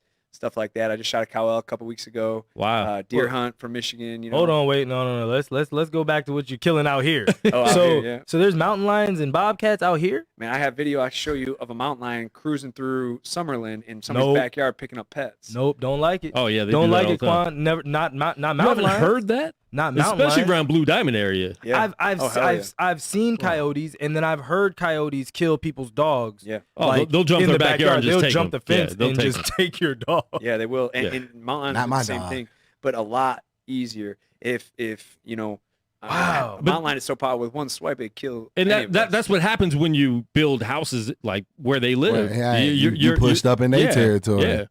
Dang, I didn't realize it was mountain lions That's though. Summerlin. Hold on. No. That's Summerlin, bro. This is the mountain Yeah, lion? look, That's so a when juvenile. he told me, That's all a right, so hold juvenile on. too. He took me to this neighborhood out here, and they were talking out of nowhere. They just casually said, "Yeah, there are coyotes out here." Instantly, that was offsetting to me. He acted like I was tripping, but now he acting like this. Oh, He now heard he's about a like, mountain bro. lion, but let those some mountain lions See, in look there. how Now high he that's out. Mountain lion, no, that's different. 8 foot gate. Because the coyotes, they're scared of people. Mountain lions aren't. Mountain Oh, lions my have- goodness. Mountain lions have no predator. Yeah. They're an apex predator. That's crazy. Wow. Hey, look, jump the fence. That's a juvenile too. That's probably only a 60, 70 pound cat. Like you don't No, want thank you don't you. you don't want to walk. You don't want to. And that, what is that? Probably 8 foot tall. Yeah. Like you don't- just look. Oh, He's Jumped looking up. for cats and dogs, man. I mean, we're talking mountain lions can take. So an elk in Nevada weighs about a full-grown elk, 800 to 1,000 pounds. Mountain lions will jump on their back and take them down. They take down wild horses. You come across a mountain lion, you better fucking have a gun on you, or you're dead. There's no chance. Did to you have a survive. gun that day? I didn't take that video. My buddy took that video, but I was out okay. hunting. He's like, dude, you won't believe what just happened in here. And Wow. but as for Nevada, you know, over at like 215 and 95, ram hunting in the McCulloughs right there. We shot a nice big ram out there a couple weeks ago. Wow. 2 hours north. I shot a big, I shot a mule deer, 202-inch mule deer, which it's probably about this big. Yeah. You know? I shot 2 cow elk, shot an antelope. Coyotes are very abundant around here. Mountain lions, ideally, I really want to get a mountain lion this year. and Hold on, that's- we got a that's my call. goal. PETA? Oh, Yeah, you want to yeah, talk to yeah. Justin? Yeah, and it's amazing how much flack I get on Instagram. No, I no, get listen, hate. listen. Oh, Look, what you need That's to do is sad. get sponsored. Yeah. That's. I mean, ideally, That's you the know, next move. And that is. and We're free on it. gear for- All right. Yeah, come on, let's after go. the show. After the show. After I the got show. you, you Justin. seen the video John Jones posted with him shooting that hog from the helicopter? Oh yeah, those are Yeah, that's legit. actually- $1,000. People were mad. Yeah, people go crazy over They that. were mad. But they'll eat bacon. that's what I said. It's like, how do you think you get the bacon? Right. And these hogs are they're a nunuisance. Like Bro, they're that hog was Yeah. huge. and they're mean. They'll fuck you up too.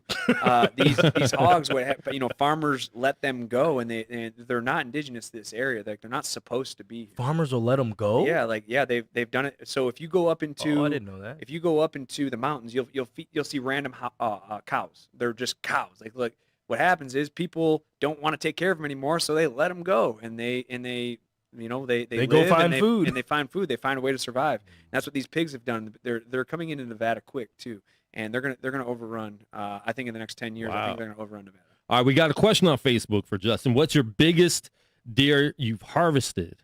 202-inch mule deer, man. I don't know if You got a picture? We could yeah, probably. hell yeah. We can Probably pull it we up. can pull it on the camera.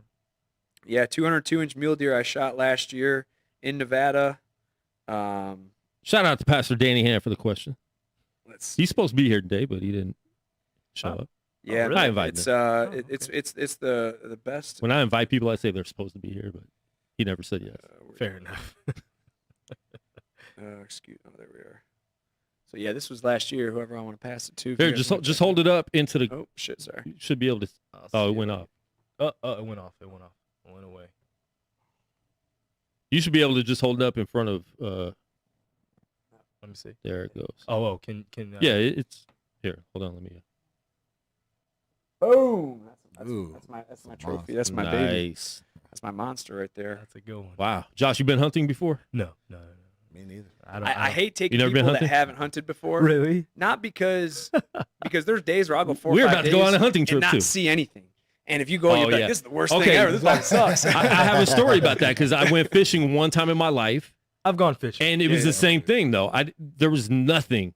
I didn't catch anything. I don't think anyone there, and it was only Oh. 2 days, but I was like 15 at the time. Sure. I'm like, this is the most boring thing in the world. Let me put my headphones back on and put my cassette tape in and listen to some hip hop. But I never went fishing after that because of that time. Sure. And other people are like, no, you got to go. Like, you got to go to the right spot. You'll love it. But Well, and You're it's, It's right. something It- about fighting with a fish and you actually get him and you actually get him in. Yeah. it's fun just because if you go with people that you care about and you get to talk and, it's really everything else outside of that. 100%. And he's That's- absolutely right in saying that. You know what I mean? That's really what you're, unless you're like out hunting, It's the quality. then time. you got to be quiet. yeah. So then it's like, we just next to each other. So yeah, for instance, like I like to take my son, and again, it's the quality time that you're bonding Yeah. together in a sense. But if you and I go, we don't know each other that well. Yeah. So you'd be like, this fucking sucks. Like we're not seeing shit. Now, in the contrary, we could go and you might kill something in the first 10 minutes, and you'd be like, this is the greatest thing ever. Yeah. And then you go for 5 days in a row, you don't see it. You know what I mean? Yeah. It's something that I've just learned to do, and I just love to do, and I love doing it with my family and my friends. But man, do I feel bad when I take people and don't see anything. That's the worst. That's the fucking Yeah. worst. I'm not rubbing any pee. I'm not rubbing any pee on myself. I heard hunters I've do- done that. I do all I that. heard- I heard I hunters do it. You put the get- pee on myself and Oh, everything. he get all in there. I mean, you put it on your boots, but yeah, it's Yeah. pretty like I've tripped and split all over myself. Oh, Like, man. God damn it! Like God, this got sucks. piss on me. Poured it in my truck. Like I didn't tie the cap down. I dropped it in my truck. Piss all over. Jamal, what do you like to do when you're not fighting or training Well, and being on Twitch? I get your notifications all the time. yeah, you know me. I game. I like to play the video game, hang out, chill. A lot of people. I mean, honestly, before the pandemic and everything, I like to go out. I like to go out. I like to go out, have drinks, chill, listen to music, sometimes dance a little bit. Things like that. I like to have a good time. All right. Favorite hip hop artist of all time? His eyes got real big. He's like, You said, all time? I All didn't know time. who he was talking to. Favorite hip hop artist of all time. Of all time. Man, Man, this is I don't a really tough do question to like talk, huh? specific like favorites, but I like a lot of different people. Man, right now, Greedy Capone. All right, gonna go with Greedy Capone. That's Okay. his brother. That's my brother. Okay, I'm that's like, my never little heard of him. brother. You got YouTube. Okay. I'll check him out. Check him out. Justin, Man. what's your favorite music? I like rock and country, and I like some rap. It's all mood varying. If Yeah. I'm chilling, I'm driving, I want something, something chill. But if I'm getting ready for a workout, I like some rap music. But I'd say probably rock being my favorite. What's your go-to walk-in song? Ooh, People Back Home by Florida Georgia Line. It's just kind of, it's you guys probably never heard it before. It's but it's just kind of the it's telling a story basically about how somebody moved away from where they came from to achieve a dream, and then they're just kind of thanking all the people that built up to that moment. So it's a country song. Actually, the singer isn't even very good. I don't really care for his voice, but the lyrics really hit home for me. Yeah, it's a And song. it makes me really think about my family, my friends, people I went to high school with, so on and so forth. So, So it has deep meaning to you. yeah, it's a deep, meaningful Nice. song, and it gets me motivated. People Back Home by Florida Georgia Yeah. Line. Jamal, what about you? Go-to walkout song is pretty much whatever I've been listening to at the gym that gets me hyped. Like every so often, I have just that one song that I listen to, like whenever I walk in to get me started at the gym, and it's just like, all right, it's kind of what set the mode, Yeah. or set the mood and everything for me. So it's usually Now, that. they haven't been doing walk-in songs with, or No, have they? they have. Okay. They have. They just don't. They just haven't been filming and showing. Like last film. Once in a while, they'll show the fighters enter the octagon, but most of the time I think they're it all depends on the time. So if there's Yeah. a quick fight and they have enough time to show it, Okay. cut for camera time, it does. Well, and Dana was They saying with this ABC fight that they finished at 57 after the hour, and they said ABC was going to cut them at the top of the hour. So he said everything went perfect as far as Oh, wow. the timing of ABC and everything. How excited would you guys be if you guys got an ABC fight? I was offered to fight on that ABC card. On this card. I was actually offered Paul Craig on that card, Really? but we weren't. Neither one of us would have been ready in time. So Wow. I ended up booking it for Yeah. that. I don't care if we fight in the backyard. I'm always excited to fight. Like as That's long cool. as I just Right. like to compete, man. I don't care if it's on ABC, ESPN, if it's in this room. If I'm Yeah. getting paid and I get to compete, man, it's a good day for real. me. He'll walk out of the back. Yeah. All right, some of, like, some of "Let's y'all, go!" some of y'all We- questions be a little too sophisticated set for that us up. early on in our careers. Yeah. Because honestly, when we'd be like, "Oh, were you thinking about maybe this?" whenever my first 2 fights in the UFC, even this last one, the first thing I was thinking about getting paid. That's the first thing came like I need to make money. You know what I mean? And we're not like right now. I'm not at that position where I was before.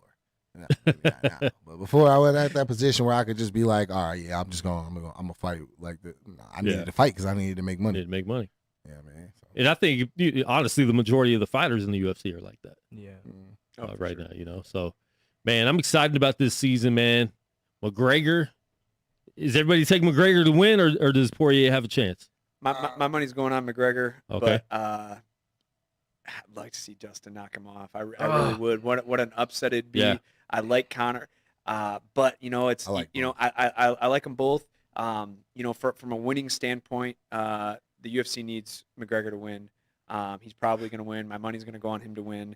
But man, to see that kind of an upset, how emotional. I guess because I'm a fighter and I understand the emotions involved. Or he's been knocked out by this guy. He's been embarrassed by this guy, but he's made this incredible comeback. And after and if he wins, like the feeling he's gonna have, like I wish that upon everybody, man. Like it would just be such an incredible feeling. Conor's already been there. Conor's already had that feeling. I really would like Dustin to come back and win, but I don't see it happening. Yeah, Jamal. I think Dustin wins. Really? I'm gonna go with Dustin. I like both. I love both. Honestly, obviously, Conor's must see TV every time he fights. I'm gonna be watching. But it's small things for me. It's the small things for me. Certain techniques and certain ways that Dustin handles certain punches now as opposed to he used to. Now is a little bit trickier, and I think can cause some problems. And I think his fluidity is on point. I think as long as his flow and his fluidity is on point, I think Dustin is better at volume. I think he can put out more volume than Conor too. So take him into deep water, man. You guys are breaking Josh's heart. Inside 3 minutes in the first round. Hey, Conor said 60 seconds. Conor. No, I'm like, that's if he does that. Okay, if he does that, how would you feel in terms of just like his standing in the game as well as all time? The fact that he continues to call these shots and then goes and outperforms himself. He said he was going to destroy Khabib.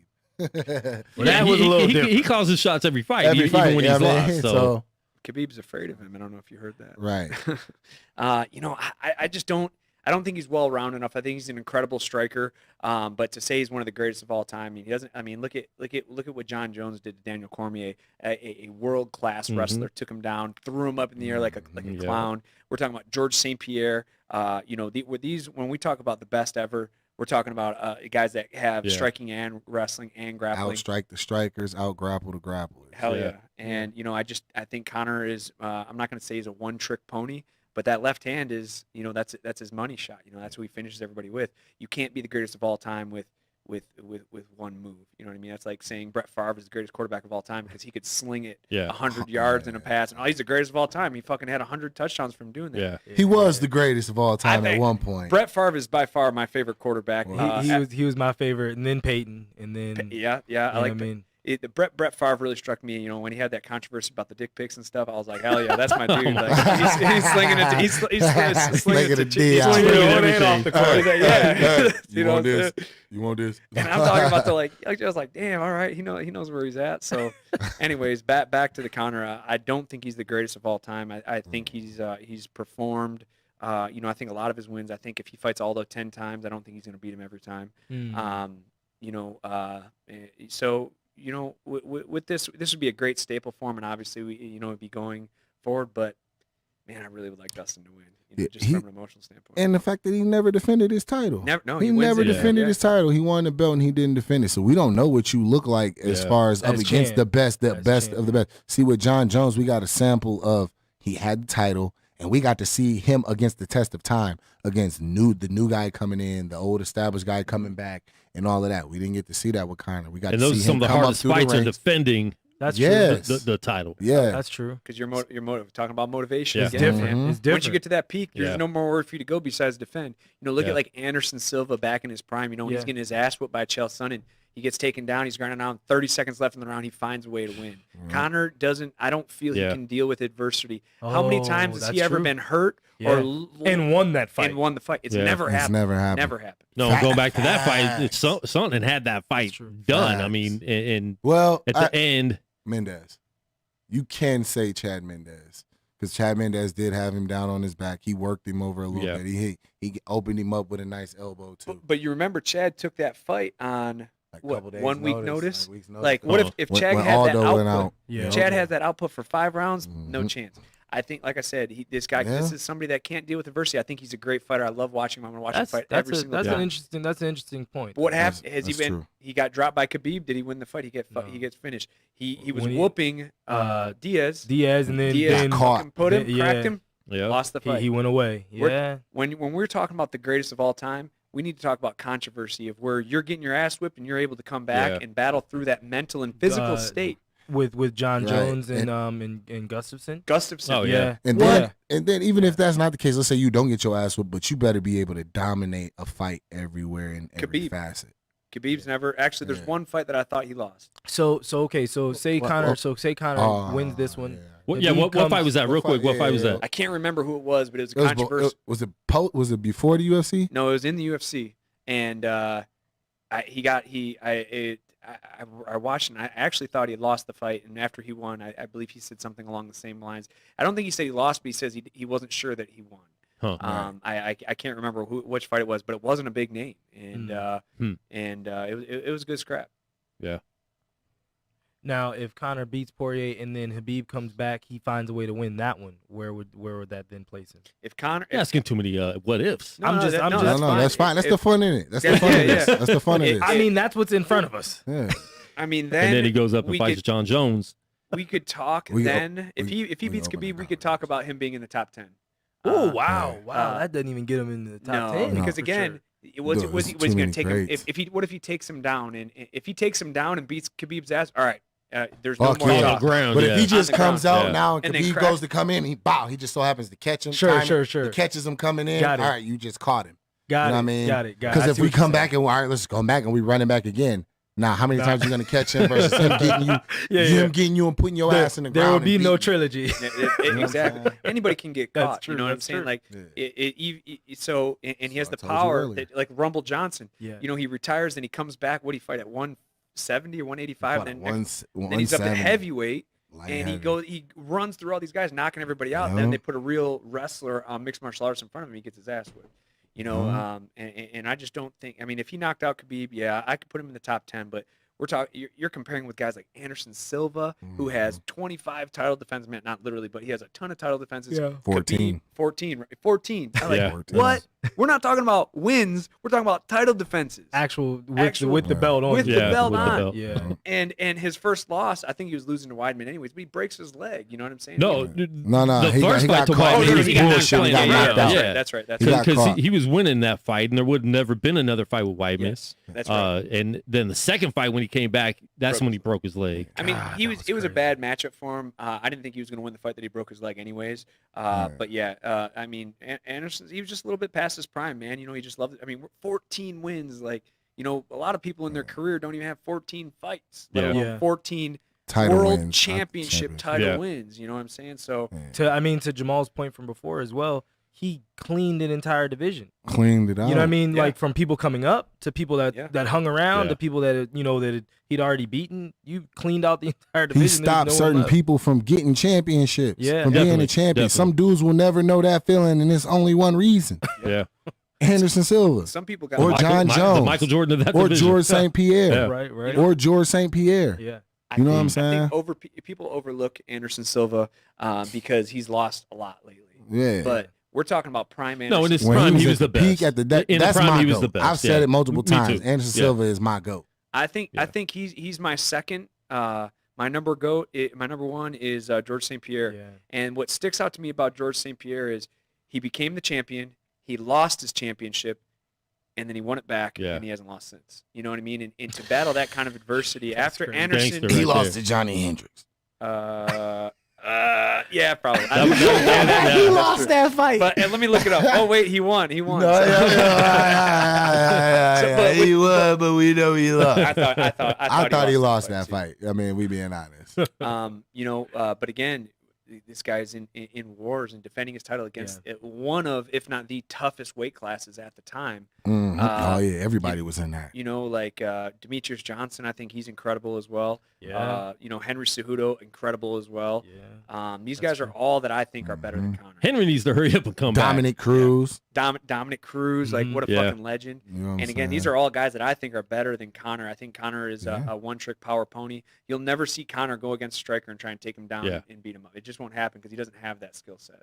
So, but my number 1 is George St. Pierre, 2 Anderson Silva, 3 Demetrius Johnson. Oh, John Jones that and far not down? only already? that- No, wait, excuse me. I'm sorry. 3 is John Jones. 4 is I like John Jones, but I don't like controversy. I don't like how different he looked after the PEDs. I don't like how he looked dominant as hell at first. Looked like the greatest we'd ever seen. Then whenever he got popped for steroids and then y'all started being on his ass where you can't take him, he's looked like a different fighter. Yeah, since then. physically do your compare and contrast. Look at Vitor Belfort. They do. Oh my Jesus God, That that is shit wild. was crazy. That is I remember wild. the first time I I've actually seen that. realized that was nuts. Look it up. Make sure Vitor. Belfort looked. I mean, he had a perfect body. He was a perfect He's a how you would. fucking monster. Yeah, and when he got off the PEDs, totally different person. Also, Totally different. Even in the top 10, you got to put Stipe. You got to put Stipe in the top Stipe. 10. For You got to put DC. Like, You got to put DC in the top 10. Yep. That's Shit. crazy. Yeah. Oh, that's insane. Oh yeah. He, because UFC used to. Oh my God, no! Look at that picture though. Yeah. Overeem, same thing, man. Like, are you fucking kidding me right now? Like, Shredded, man. It's just all you just need. hell, he took so many steroids, his skin was darker. Like, you know what I'm saying? Seriously, like, what the fuck? Like, is that even the same That shit was person? more powerful than the sun. Like, what? That's crazy. Wow. That should be nuts, man. All right. Before we let you go, Justin, I know you're 3 fights into the UFC, but post-fight career, what do you see yourself doing? I'll probably go into law enforcement, actually. Okay. Yeah, probably going to Metro. I know there's a lot of, shit going down in the world right now, and we need good cops. Yeah. And I feel with my background of, defense and, really calm, cool, collected, and not to mention my knowledge of guns and, stuff like that, I think that I could really contribute to law enforcement. Would you want to just be, a beat cop, or would you want to be SWAT? Something yeah, a little bit, probably- a little well, bit further down the line. I'm not sure. I haven't really looked that much into it. But first, probably a beat because I genuinely think I could make a difference. Interact with the public. I can interact with the public. I'm not overzealous. I want to ideally become a sergeant, have my own crew, and teach them the right thing because there's a lot of shitty things, as you guys know, going on in the world these days. And there's a lot of there's some bad cops out there, but there's a lot of good cops, man. And I think that I could really make a difference going into that field. Want to shine the light on the good one. Yeah, absolutely. Definitely. Shine light on the Cool. cool. Jamal, what about you? You said what? What about you? What was the question again? Post-fight career. Man, what the fuck? He talking about going to law. You think I'm eating leg kicks and all this shit to go start chasing motherfuckers around? I gotta have that. When I adrenaline, man. retire, I want to be retired, bucko. That's what I want to do. When I retire, give me my money and let me be. Yeah. Let me whittle away. No, it's playing. I got other passions and things that I want to Professional gamer. Yeah. Hey, shit. They make money. I got a passion for like storytelling, like creating stories and like movies, shows, and things like that. I got ideas and things like that. I want to see. That's another thing I want to. Yeah. I mean, I want to pursue and see another field that I want to excel at and see if I can be good and be a great in that. The same competitive nature I got in this, take it over to another industry. I just want to make sure not so much labor, man. we asked you that a month ago, so I just want to make sure you had the same answers. That's what I said, ain't it? Yeah. All right, there we go. There it is. There it is. Good. There you go. Josh, what about you? What? I'm just trying to continue. That's it. Just keep pushing this cart down the hill. That's as much There as you you can go. do. That's There you go. What about you, Quan? Man, this is it. This is my post-fight career. Michael Jackson. This is it. Keep building this up. Hey, you can't say post-fight career for Josh. Josh ain't never even been in a fight. That's right. I don't right. look. I done made it this far. If Josh I get in a is fight now, somebody's either I'm going to He's sleep just an or I asshole. might really like hurt somebody because I don't even know when to Hey, I don't know God, fight wait. etiquette. It's like My you know, God, etiquette. you just described almost every fight that's ever happened. either somebody going to sleep or somebody going, I'm gonna hurt somebody. What the fuck do you think happened in the fight? No, like I'm saying okay. So if you got in a fight, you've been in many street fights. We will not talk about that right now on air. But just in terms of in a fight, you could knock somebody down and then you start saying like, yeah, that's what, like I might not have that switch because I've gone all the way to the red at that point. So you fall down, I might just keep going. And if you fall down, I mean, I'm probably still gonna hit your ass. Now, if I knock you out, then yeah, you'd be all right. I think what he's saying, he wouldn't know that time though. He Yeah, wouldn't yeah, know if he knocked him out. Or not, I don't know. I can see that. Yeah, I'm just I can see that. I've gone crazy fist. Sure. Right, No, I see exactly what you're saying. He gonna turn it. Oh my God! You know what just popped in my head? Remember a Christmas Story Yeah. where he beat up the bully? Oh yeah. That's gonna be Josh. Oh my God, that child was bleeding. Oh, Exactly. man. That's exactly Yeah, it. He snapped. He finally snapped. He had it, and then it was ugly. So yeah. It was over. That was funny. Once they snap, they snap.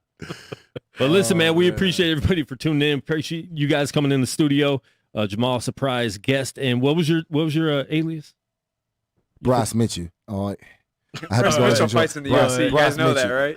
You know, No, Brass, Brass, not Brass. Oh, I thought you said Bryce. No, this is Brass. All right. I want my camo microphone. All right. I want it now. All right. I'm not going anywhere. You're gonna have to kill me. I'm not going to shut up. I want my goddamn microphone. All right. Camo. We have to end it on that. Oh, yeah. And Justin, we appreciate This was it, man. a We'll fun definitely have to episode. get you in here again. Yes, sir. Being out here.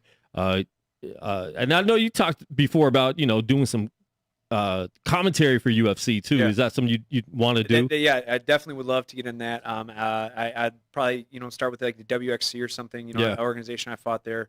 I've been trying to do as much podcasts and talking Nice. as much as I can because I got a big I got big lungs, man. I can talk a Yeah. lot. So I can vouch for that. He's good.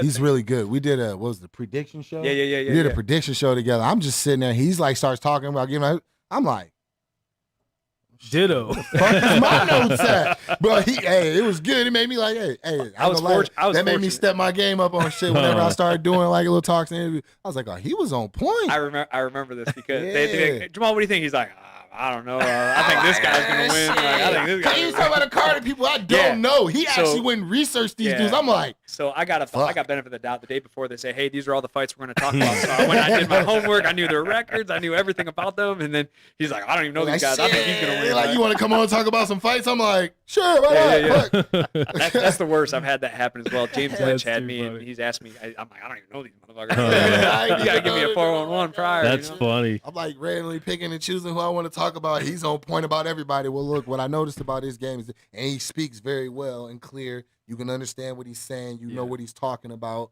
He makes it very understanding, even if you don't know the game. He's good. And we see a lot of fighters, on ESPN as they're still fighting. Sure. They've been commentating too. Obviously, Paul Felder is a big one. Walt Harris just got in there. Big Walt. Shout out Dominic Big Cruz. Yeah, Walt was in there. Dominic Dominic, Cruz, yeah. he's been doing it. Yeah, Walt. It was good seeing him doing that. Angela Hill. Oh man, she's so dope, man. I like it. I love her little squeaky voice. And then when she gets in the octagon, though, Different person. She's yeah, just sweet, man. She's a little killer. She's really Street she's fighter. really nice. Yeah. She's really nice.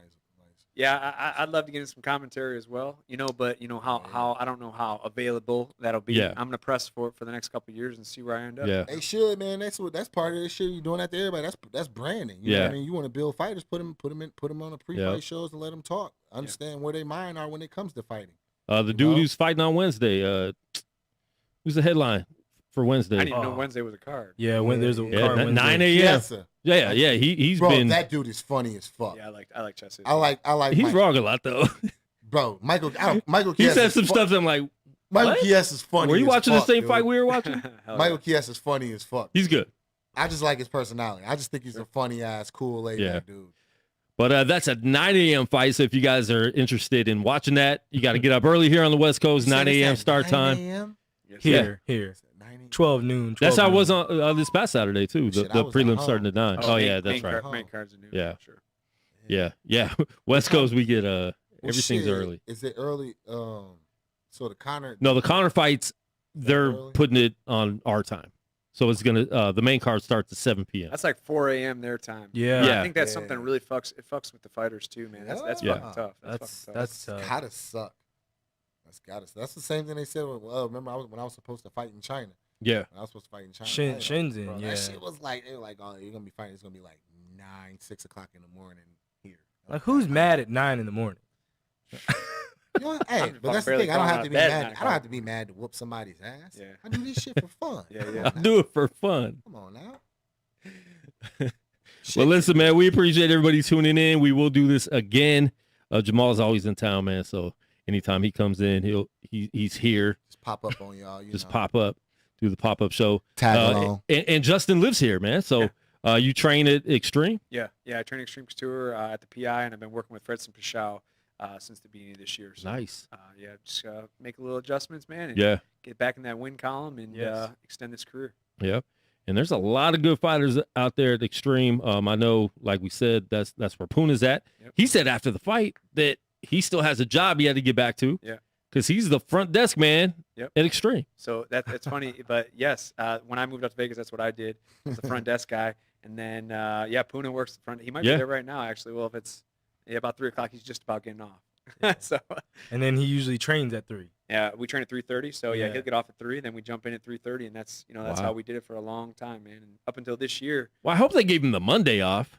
I hope so too. I hope so. Because he had how Pretty long is good that fight. flight? My man, that flight. 20. Oh yeah, shit, he's in Abu Dhabi. I forgot. I can't Yeah, think he's of it. not at the Came Apex. back. Yeah, I was dude. about to say he still got like Yeah, he's not back. He's Yeah, got a yeah. quarantine If Ryan didn't give him the before he day leave. off, man. slave driver. Yeah. That's right. Get back to work. All right, man. We will do this again. Make sure you guys tune in Saturday night. Are you going to be here? Are we doing a show after the fight? I mean, after the fight, but I'll be at the crib. We talked about this. This guy. And we talked about this. What's up? Why don't you? How you gonna do a post-fight show but not a prediction show? A pre-fight show. I mean, this is kind of what it was. Even if it's just a little. We gave our video. predictions. That's Yeah, right. I got you. We ain't got that kind of time, Jamal. We're getting there. We gave our predictions for I that. spent days. That nigga don't be doing shit. You know, I be working, man. I work my phone and I'll be on my laptop. Hey, this motherfucker don't even wear socks half the time. just come to the studio for the main card. So I don't want to wait for you to get here to do the post fight. You gonna wait? Either I'm happy or sad, but I don't like breaking traditions. Tradition stuff. He wouldn't even come to the studio to watch your fight Nope. because he thought you would lose if he came here. See, I'm like, how's that gonna affect if he wins or loses if you Hear come him. to the studio or not? listen. Kinda, Until a new tradition is forged, bro, It's you gotta hard for me to- understand. All his professional teams suck. So Yeah.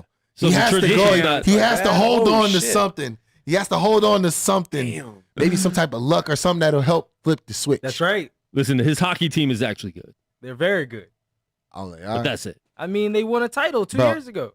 Hey, Three. Bro, I was here last Not 3 yet, season, and Clark. I was listening to you watch those games. You didn't sound like your team was doing too well. they played horribly in the bubble. But and then my baseball team. Hey, your football team made the It's been playoffs. 5 years, bro. I just thought about that earlier today because I'm trying to get Dexter Fowler on. And I was like, The Cubs. God, it's been Yeah. 5 years. God damn. 2016 was 5 years ago. Your football team Get made the Dexter on, playoffs. bro. What's that? Yeah. Get We Dexter. gotta get Dexter on See? because There they you go because All it's time. February. I looked at pitchers and catches reporting, and we still Oh, have you a gotta get few him. weeks, but Yeah, I'd like it comes to- up quick. It does. So Comes up quick. yeah. All right, man. Let's We're get outta rambling. See you guys next week.